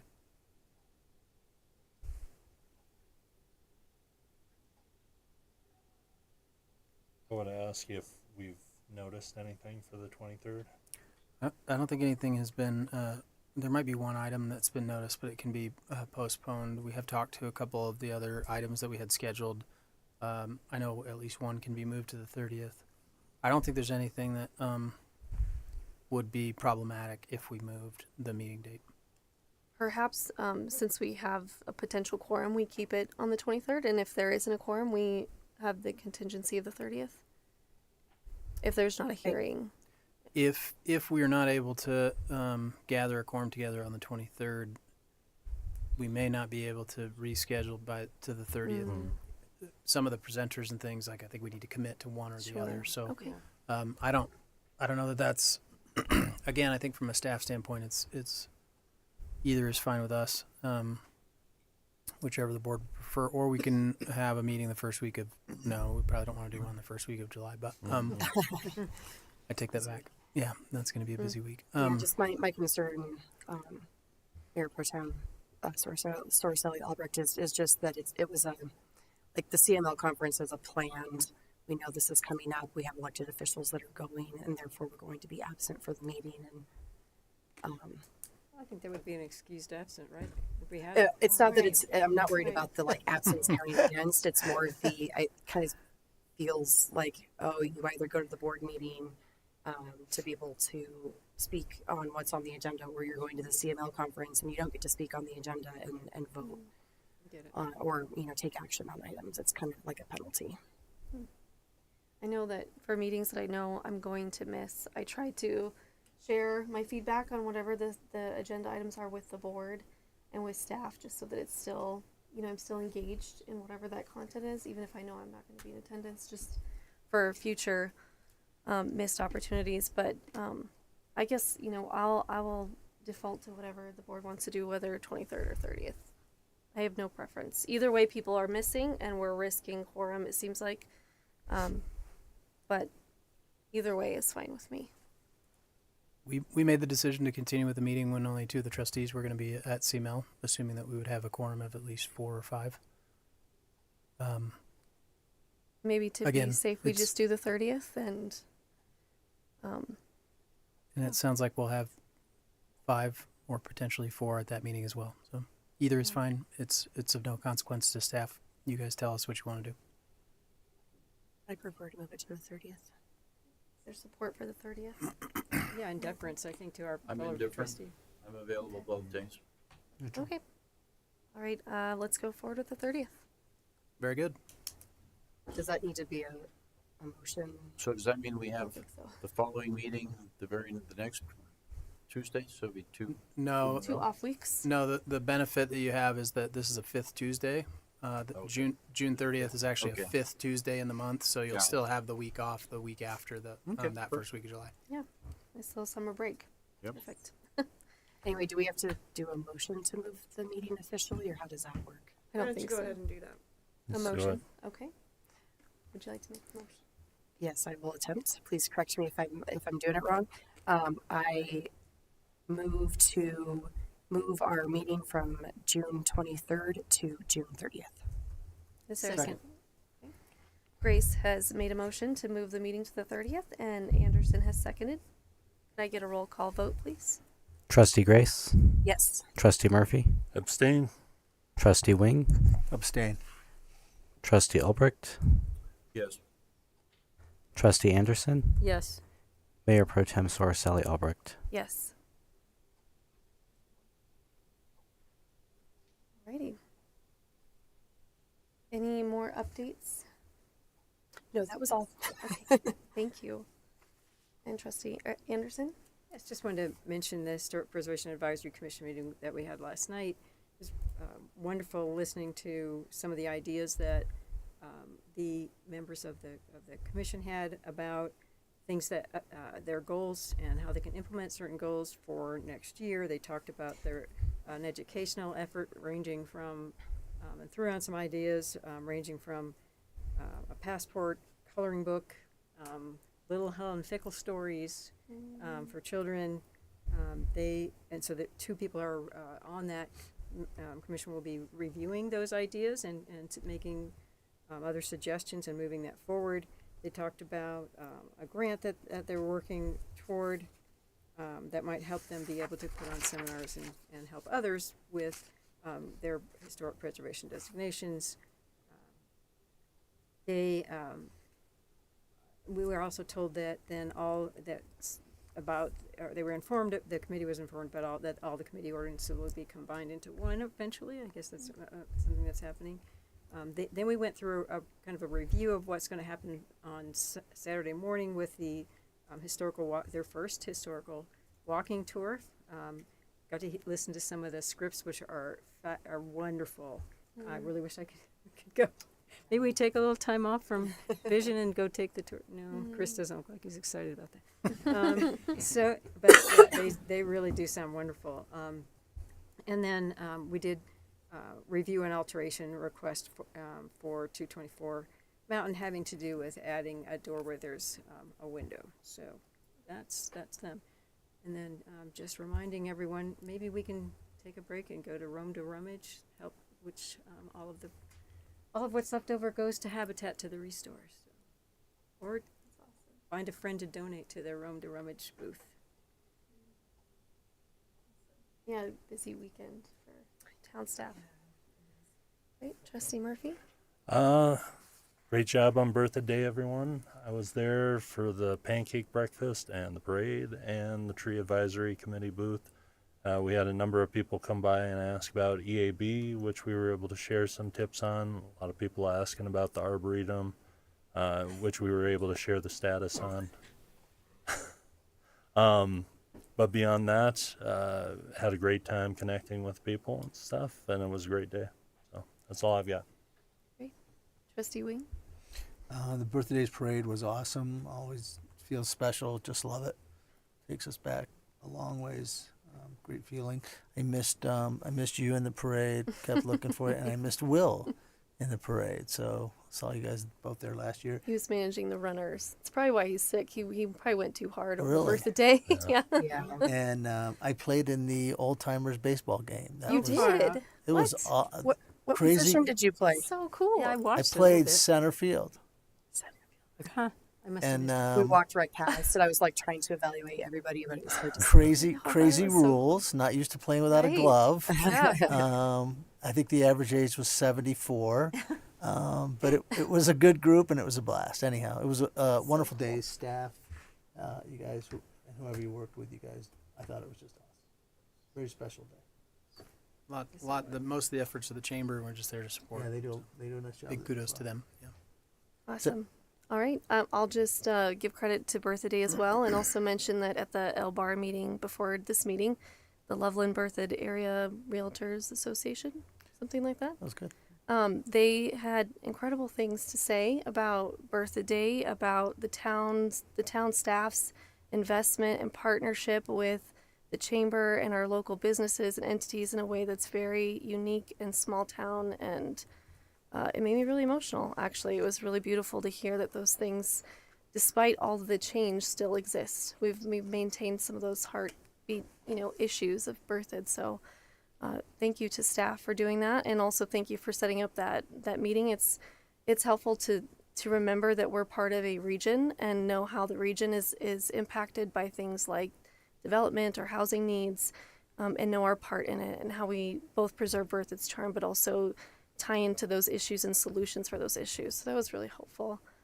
Another quick thing that, I was chatting with the mayor about, and this is something I know that's really important to him too, but the golf carts are more and more in town, and they're restricted on where they could be, and we have kind of a similar issue with enforcement and trying to think about brainstorming ways of integrating golf carts more to Berthoud, whether that's reducing speeds or creating golf cart only pathways and connecting the golf carts to key areas of town, from the golf course to businesses, or to, like, a lot of parents take their kids to school, but ultimately it's not safe for those to interface with regular traffic, and there's a lot of kids on there and stuff like that. So just maybe putting on your thinking caps about how we can almost leverage the golf cart vibe that is happening in Berthoud to be a tourism type attraction, and also drive people from TPC during the tournament to town proper, and get them to visit downtown through their own golf cart trail or something like that. So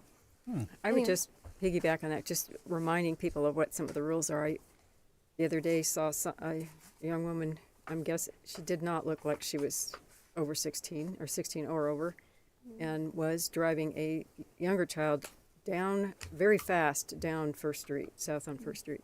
And I did a double take and just, I think we just need to remind people what the rules are.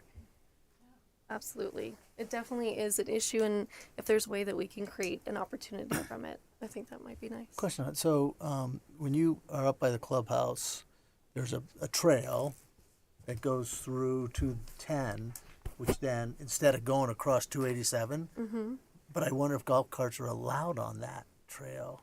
I don't know. I wonder if we should make it, because I think it should. Golf carts going across 287 versus just going, across 10 where there's no traffic. Right. That's It'd be the perfect place to say- over the bridge. Yeah, exactly. So anyhow, food for thought. Yeah, no, those are just an opportunity to think about. I don't have anything else. Does staff have anything? Just a reminder that we're looking forward to seeing you on Saturday. It's going to be a long day, but it'll be a very productive day, I'm sure. So 8 a.m. at the Berthoud Fire District headquarters, and we're going to meet in their boardroom slash training room slash conference room. It's a really nice space. I think it'll be really good for useful for us, and sometimes just nice to be out of the building, so, even though it's just down the street. Awesome. Anything else? All right. All right, with that, we'll go ahead and adjourn the meeting at 10:25. What'd you say? Thank you. Oh, well, I'm going to be in a different state.